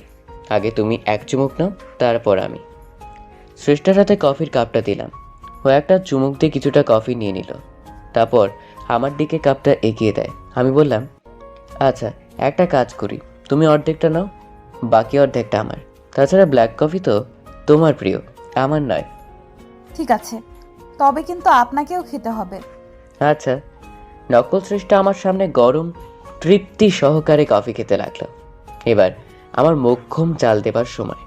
ওকে আজ এমন ভয় দেখাবো, বাধ্য হবে আসল সত্যটা স্বীকার করতে। আচ্ছা সৃষ্টা শোনো। বলুন। কফিটা খেতে ভালো লাগছে তো? হ্যাঁ, খুব ভালো লাগছে। অস্বাভাবিক কিছু কি লক্ষ্য করেছো? না তো, কি? কফিটা কি একটু অন্যরকম লাগছে না খেতে? উফ, কি যে বলেন না আপনি। কেমন লাগবে আর খেতে? বিষের গন্ধ পাচ্ছ কোথাও? বিষ? কিসের বিষ? কি বলছেন আপনি? আমি ওর কাছে গিয়ে ফিস ফিস করে বললাম, কেন কফির ভিতরে বিষের গন্ধ পাচ্ছ না তুমি? আমি যে বিষ মিশিয়ে দিয়েছি এই কফিতে। আমার কথা শুনে ও হাত থেকে কফির কাপটা ফেলে দিল। ভয় যেন চোখ জোড়া বড় হয়ে যেতে লাগলো। কি হলো, ভয় পেয়ে গেলে নাকি? আপনি সত্যি বিষ মিশিয়েছেন কফিতে? সেটা তো তুমিই ভালো বুঝতে পারবে। তুমি কফি টেস্ট করেছো, আমি তো করিনি। আপনি মজা করছেন আমার সাথে তাই না? কি জানি, হয়তো মজা করছি, হয়তো বা না। আমি লক্ষ্য করলাম ভয় নকল সৃষ্টার প্রাণ ওষ্ঠাগত। ভীষণ হাসি পাচ্ছে ওর এই দুরাবস্থা দেখে। আহ, আমার গলাটা জ্বলে পুড়ে যাচ্ছে, শ্বাস নিতে পারছি না কেন আমি। নকল সৃষ্টা ধরে নিয়েছে কফিতে বিষ মিশিয়েছি আমি, তাই ওর অন্তরের ভয় ওকে সত্যিকারের বিষের উপলব্ধি করাচ্ছে। যেমনটা আমরা কোনো বিষয় নিয়ে অতিরিক্ত ভয় পেলে করি। আমার সামনে ছটফট করতে শুরু করে দিল সৃষ্টা। না, আপনি আমার সাথে এটা করতে পারেন না, কিছুতেই পারেন না। ও, তার মানে বিষ তার কাজ শুরু করে দিয়েছে। তাহলে আমি এবার নিশ্চিন্ত। বেশ ঠান্ডা মাথায় সৃষ্টাকে উদ্দেশ্য করে বলি, কেন করলেন আপনি এটা আমার সাথে? স্ত্রী হয়ে আপনার আমি কি এমন ক্ষতি করেছিলাম আমি আপনার? ক্ষতি? না তো, তুমি আমার কোনো ক্ষতি করনি। ক্ষতি তো আমি নিজেই নিজেকে করেছি। আর সেটা হলো তোমায় না চিনতে পেরে। আমার আগেই বোঝা উচিত ছিল তুমি একটা ফেক। কি বলছেন আপনি এগুলো? আমি ফেক কেন হতে যাব? আমি আপনার স্ত্রী শ্রেষ্ঠা, যাকে আপনি নিজের থেকেও বেশি ভালোবাসেন, আর আমিও আপনাকে খুব ভালোবাসি। আমি কোনো ফেক নই। আমি নকল সৃষ্টার করা অনবরত নাটকগুলো সহ্য করতে পারছিলাম না, তাই রাগের বশে ঠাস করে ওর গালে একটা চড় বসিয়ে দেই। একদম চুপ করো ড্রামা কুইন। আর একবার নাটক করার চেষ্টা করলে তোমার জিভ উপড়ে নেব আমি। এই বলে আমি নকল শ্রেষ্ঠাকে ধরে একটা রুমের ভেতরে নিয়ে যাই। ওকে একটা ধাক্কা মেরে সোফার উপরকে ফেলে দিলাম। তারপর ওকে উদ্দেশ্য করে বলি, আমার সাথে আর নাটক করে কোনো লাভ নেই।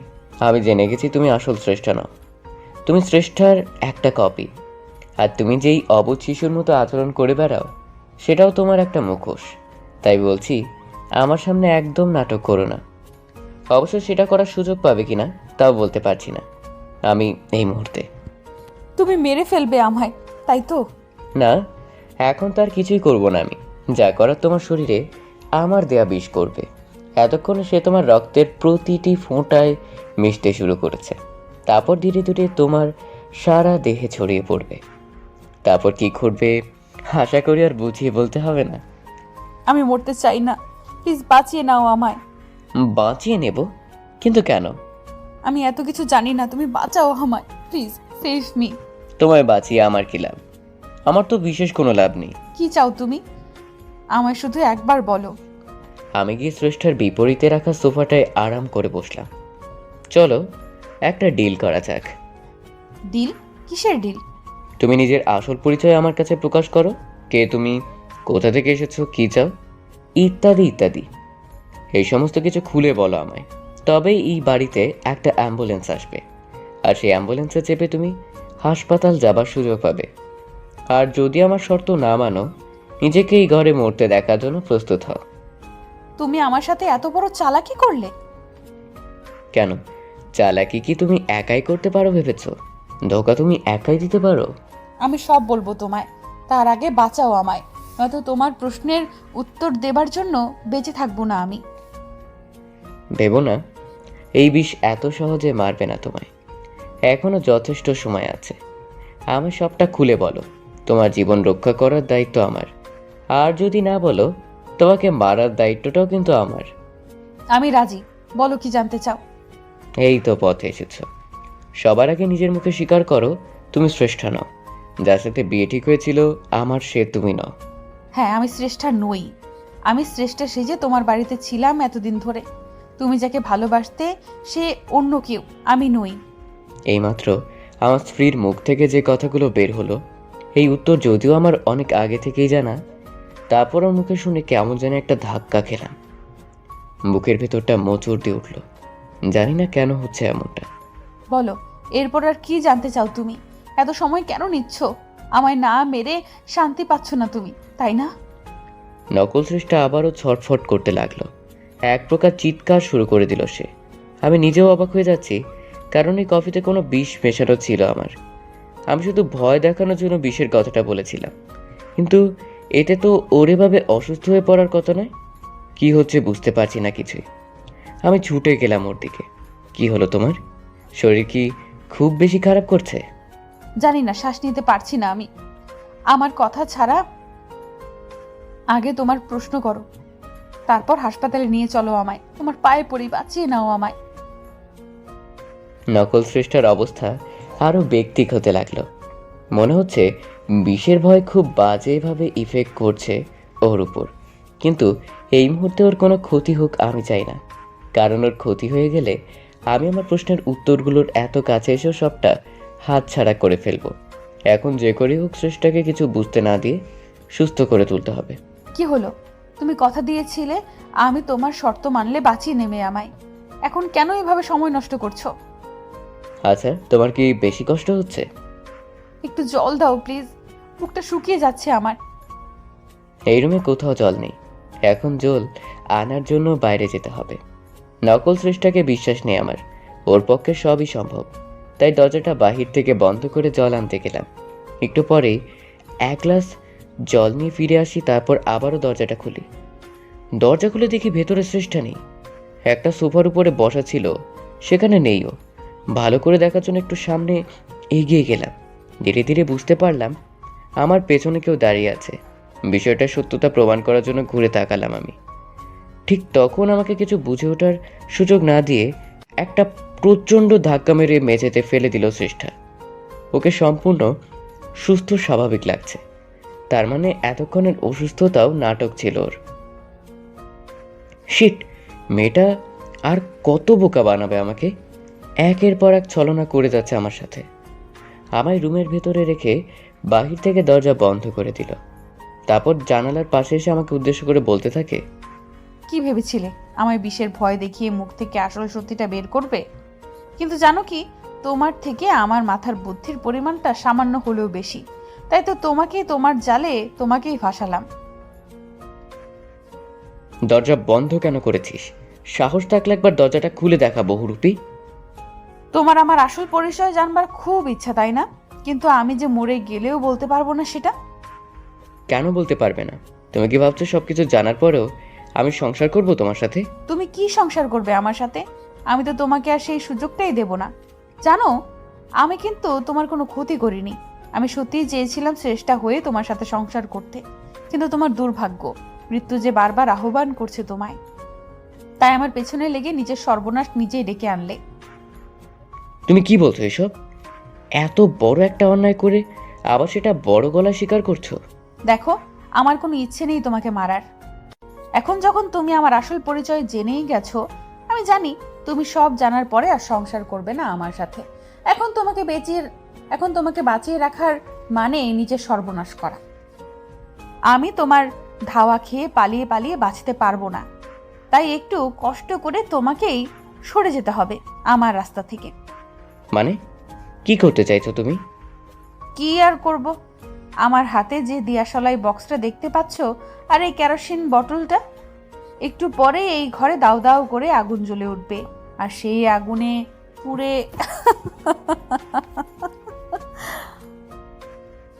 নকল সৃষ্টার কথা শুনে ভয় গলা শুকিয়ে যেতে লাগলো আমার। ও নিশ্চয়ই আমাকে এগুলো ভয় দেখানোর জন্য বলছে না, কারণ মানুষ যখন হিংস্র হয়ে ওঠে তখন তার পক্ষে সব কিছু সম্ভব। দেখতে পাচ্ছি সৃষ্টা বাহির থেকে ঘরের ভেতরে আর দরজার সামনে কেরোসিন ছিটিয়ে দিচ্ছে। আমার কোনো নিষেধই কানে তুলছে না ও। এক পর্যায়ে বোতলটা খালি হাতে একটা দেশলাই জ্বালিয়ে নেয়, তারপর সেটা জানাল দিয়ে আমার রুমের ভেতরে ছুঁড়ে মারল। মুহূর্তেই সারা ঘরে দাউ দাউ করে আগুন জ্বলে উঠল। আমি কি করব বুঝতে পারছি না। বাইরে বের হবার একটা মাত্র দরজা, সেটাও নকল সৃষ্টা বন্ধ করে রেখেছে। আবার কোনো আকুতি মিনতি কানে তুলছে নাও। মাথাটা কি খারাপ হয়ে গেছে তোমার? কি করছো এগুলো? দরজা খুলে বলছি। না, দরজা আমি খুলবো না। আজকে এখানেই মরতে হবে তোমায়। আমার পেছনে লাগার খুব শখ, তাই না? তুমি এটা কিছুতেই করতে পারো না আমার সাথে। আমি ছাড়বো না তোমায়। চুপ থাকো, একদম চুপ। মরার সময়ও দেখছি তোমার তেজ কমেনি। আমাকে আর রাগিয়ে দিও না। আমি বুঝতে পারি শ্রেষ্ঠা আমার কথা শোনার মানুষ নয়। ও আমাকে এখানে মারার জন্যই ছেড়ে দিয়েছে। নিজেকে বাঁচাতে হলে আমাকে কিছু করতে হবে। একটু পরে শ্রেষ্ঠার আওয়াজ বন্ধ হয়ে গেল।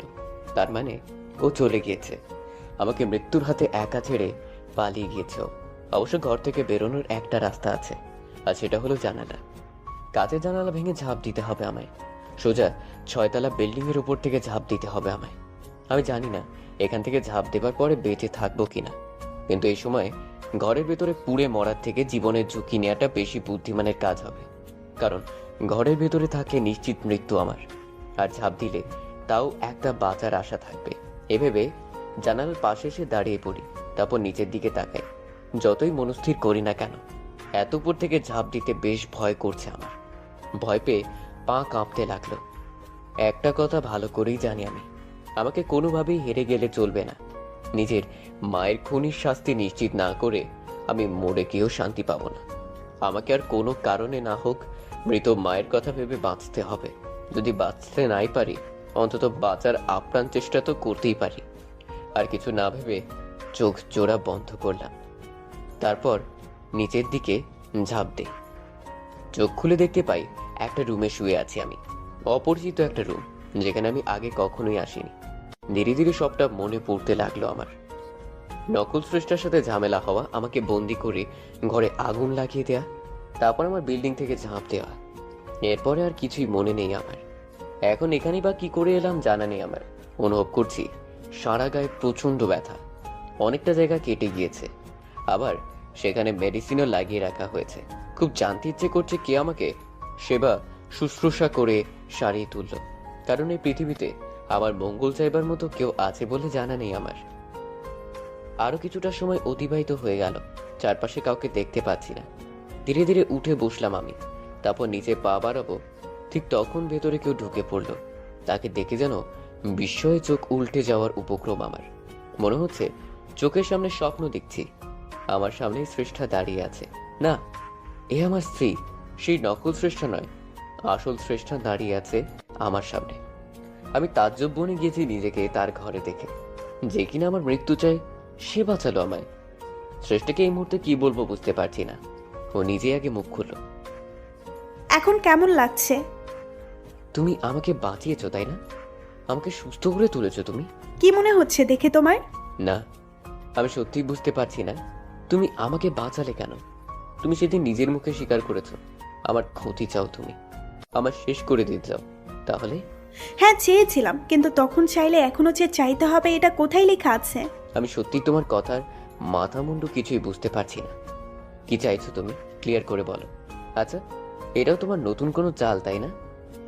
না, আমি কোনো চাল চালছি না। আমি জানি আমার পূর্বের রূপ দেখে আমার প্রতি এক প্রকার ঘৃণাবোধ কাজ করছে তোমার, আর সেটা অস্বাভাবিকও নয়।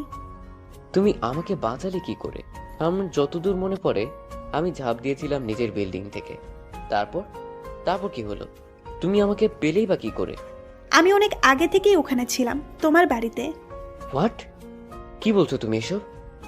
হ্যাঁ সত্যি, আমি নিজের মনের একটা সন্দেহ থেকেই তোমার বাড়িতে গিয়েছিলাম। সন্দেহ? কিসের সন্দেহ? মনে পড়ে তুমি জোর করে সেদিন আইডেন্টিফাইড করেছিলে আমায়। আমি যদিও নিজের পরিচয় স্বীকার করিনি সেদিন তোমার কাছে। তোমার সেই ব্যবহারে কয়েকটা অদ্ভুত আর খটকা প্রশ্ন ঘিরে ধরে আমার। আমি দেখতে চেয়েছিলাম কেমন সংসার করছো তুমি। তোমার বউকে দেখতে গিয়েছিলাম, কিন্তু আমি নিজেও জানতাম না ওখানে কত বড় সারপ্রাইজ অপেক্ষা করছে আমার জন্য। বুঝলাম না। বুঝলে না? বুঝিয়ে বলছি। আমাকে জানানো হয়েছিল তুমি আমাকে ছেড়ে বিয়ে করে সুখের সংসার করছো। আমাকে বোঝানো হয়েছিল তুমি ধোঁকা দিয়েছো আমায়। জানানো হয়েছিল? কে জানিয়েছিল তোমায়? আর কে বা বুঝিয়েছিল আমি তোমায় বিয়ে না করে ধোঁকা দিয়েছি? সব বলছি, আগে আমার কথা শোনো। আমি দেখতে গিয়েছিলাম ওই বাড়িতে তুমি আমাকে ভুলে ঠিক কেমন সংসার করছো, কিন্তু তোমার বাড়িতে গিয়ে আমি দেখি ওখানে হুবহু আমার মতো দেখতে কেউ আছে। এটা দেখেই খটকা লাগে আমার। ভাবলাম হয়তো কোনো বড় ভুল করতে চলেছি আমি, তোমার সাথে অনেক বড় অন্যায় করে ফেলছি আমি। এরপর আমার চোখ আর মন থেকে অবিশ্বাসের পর্দা পুরোপুরি সরে গেল যখন আমি শুনতে পাই তুমি নিজের স্ত্রীকে শ্রেষ্ঠা বলে সম্বোধন করছো। আমি বুঝতে পারি তুমি হয়তো তাকে শ্রেষ্ঠা ভাবছো, কিন্তু সেই তো প্রকৃতপক্ষে শ্রেষ্ঠা নয়। এরপর তুমি তাকে ব্ল্যাক কফিতে বিষ মেশানোর মিথ্যে ভয় দেখালেই আমি সবটাই লুকিয়ে দেখছিলাম। এক মিনিট, তুমি আমার বাড়িতে ঢুকলে কি করে সেটা তো বললে না। যেহেতু বাড়িতে তুমি আর সেই বহুরূপী ছাড়া কেউই ছিল না, তাই বাড়িতে লুকিয়ে থাকতে সমস্যা হয়নি আমার। আর যদি বলো তোমার বাড়িতে ঢোকার কথা, এসব কোনো ব্যাপার নয় আমাদের মতো মানুষদের জন্য। আমি লক কেটে ঢুকেছিলাম তোমার বাড়িতে। আচ্ছা বুঝলাম, তারপর?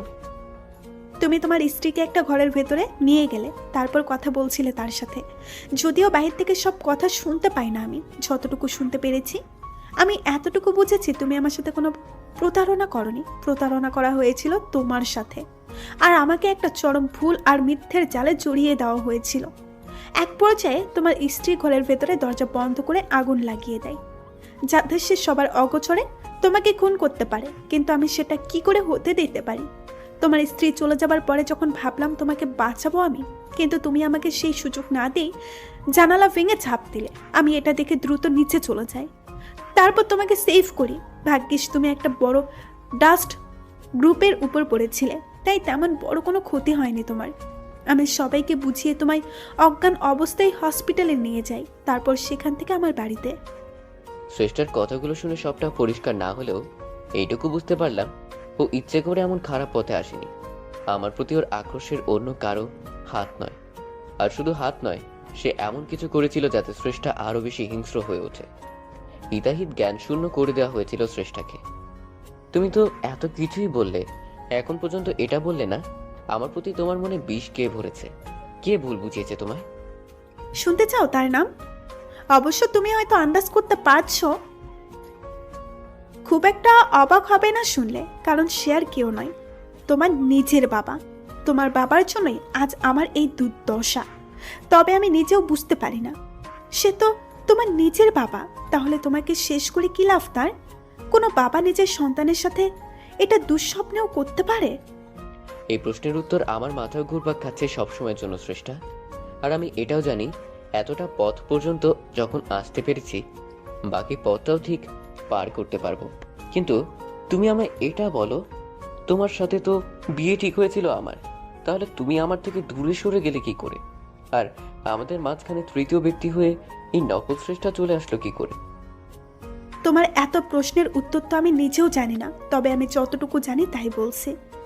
আমাদের যেদিন বিয়ে হবার কথা ছিল, দিনটা ছিল শুক্রবার, তখন বিকেল। আমাদের বিয়ে সন্ধ্যাবেলা। আমি পার্লারে যাই সাজগোজ করার জন্য। ওখানে সাজগোজ করতে বেশ খানিকটা সময় লেগে গেল আমার। তুমি বারবার ফোন করছিলে আমায়, আমি যাতে যত দ্রুত সম্ভব চলে আসি। এর কিছুক্ষণ পর তোমার আরও একটা ফোন কল আসে। কি গো, কি হয়েছে তোমার?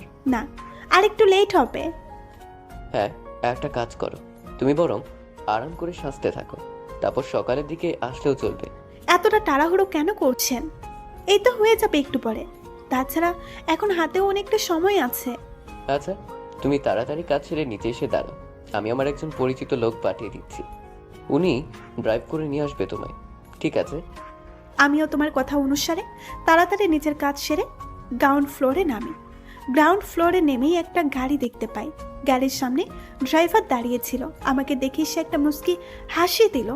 আমি খানিকটা অবাকের সাথে বিব্রত হই। আপনি মিস শ্রেষ্ঠা, তাই তো? হ্যাঁ, কিন্তু আপনি আমায় চিনলেন কি করে? সৌহার্দ্য স্যারের ফোনে আপনার ফটো দেখেছি, উনিই পাঠিয়েছেন আমায় আপনাকে নিয়ে যেতে। ও আচ্ছা, আপনি সেই ড্রাইভার, তাই তো? জি ম্যাডাম। কিন্তু ভাই, আপনি এত তাড়াতাড়ি চলে আসলেন কি করে? উনি তো এইমাত্র ফোন করেই জানালেন আমায় লোক পাঠিয়ে দিচ্ছেন, কিন্তু আপনাকে দেখে মনে হচ্ছে আপনি অনেকক্ষণ ধরে আছেন এখানে। অ্যাকচুয়ালি ম্যাম, রাস্তায় জ্যাম নেই খুব একটা, তাই দ্রুত ড্রাইভ করে আসতে পেরেছি। আপনি চাইলে আমি স্যারের কাছে ফোন দিয়ে কনফার্ম করছি আপনাকে।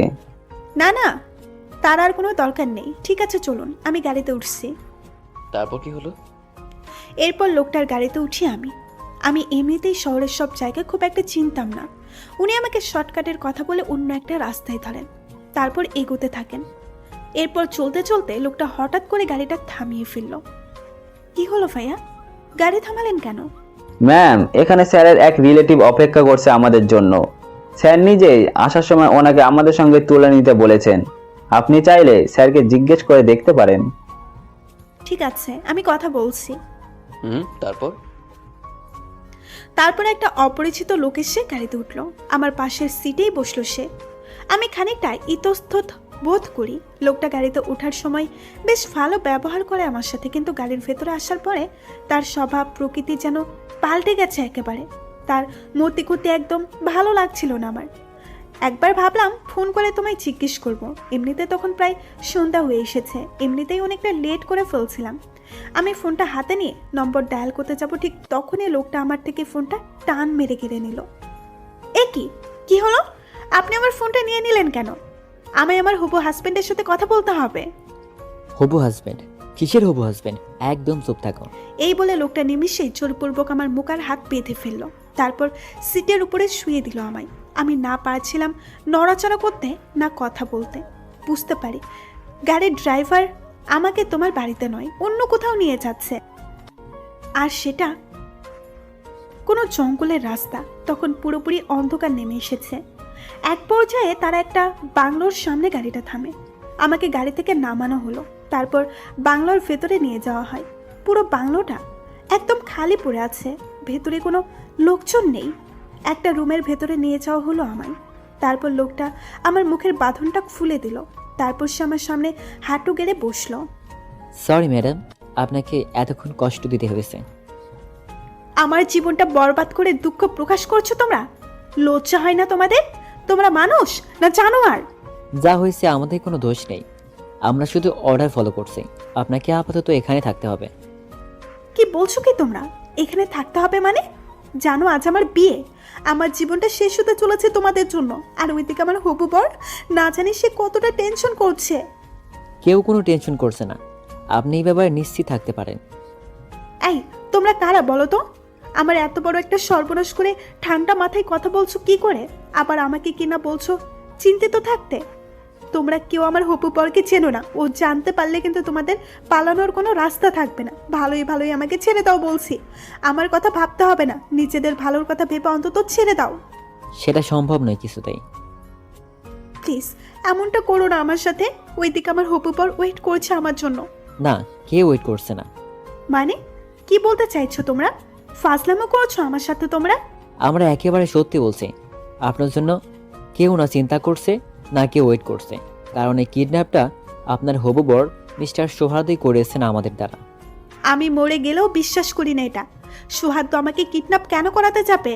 আর কোনো অজুহাত খুঁজে পেল না তোমরা? নিজেরা অন্যায় করে শেষে কিনা আমার হবু বরের উপর চাপাচ্ছ। আমরা জানি আপনি এত সহজে আমাদের কথা বিশ্বাস করতে পারবেন না, তবে নিজের চোখে দেখলে কি বিশ্বাস করবেন? এই বলে লোকটা নিজের মোবাইলটা বের করে আমার চোখের সামনে ধরলো। আমি দেখতে পাই তুমি বেশ হাসি মুখে বিয়ের আসরে বসে আছো, পাশেই তোমার স্ত্রী। যদিও ঘুমটার কারণে তার চেহারা ভালোভাবে দেখতে পাচ্ছিলাম না। তোমরা দুইজন দুজনের সাথে হাসি মুখে কথা বলছো। এই দৃশ্য দেখে মনে হলো আমার চোখ যেন ধোঁকা দিচ্ছে আমায়। নিজের চোখকে বিশ্বাস করতে পারছিলাম না। অনুভব করছি ধীরে ধীরে মাটি সরে যাচ্ছে আমার পায়ের নিচ থেকে। দেখলেন তো ম্যাডাম, আমরা তখন কি বলছিলাম? আপনাকে স্যার বিয়ে করতে চাননি কখনো, উনি অন্য কাউকে বিয়ে করতে চলেছেন, তাই আপনাকে এভাবে নিজের পথ থেকে সরিয়ে দিলেন। এখানে শুধু শেষ নয়, আরও অনেক ধরনের অর্ডার আছে আমাদের ওপর, যা আপনার সাথে করতে হবে আমাদের। আরো অর্ডার? আর কি অর্ডার দিয়েছেন তোমাদের স্যার? আপনাকে রেপ করার হুকুম আছে আমাদের উপর, আর উনি আপনার অবস্থায় বলেছেন যাতে আপনি নিজেই নিজের চেহারা দেখে ভয় পান। ফ্ল্যাশব্যাক শেষ। শ্রেষ্ঠের মুখে সেদিন রাতের বর্ণনা শুনে বিস্ময়ে হতবাক হয়ে যাচ্ছি আমি। তার মানে ওরা দুজন মিলে তারপর রেপ করে তোমায়? না, সেদিন ওরা আমার কিছুই করতে পারেনি, স্পর্শ পর্যন্ত করতে পারেনি আমায়। পারেনি? কিন্তু কিভাবে সম্ভব হলো সেটা? সেটা শুনলে তুমি আরো বেশি অবাক হবে সোহায়তো।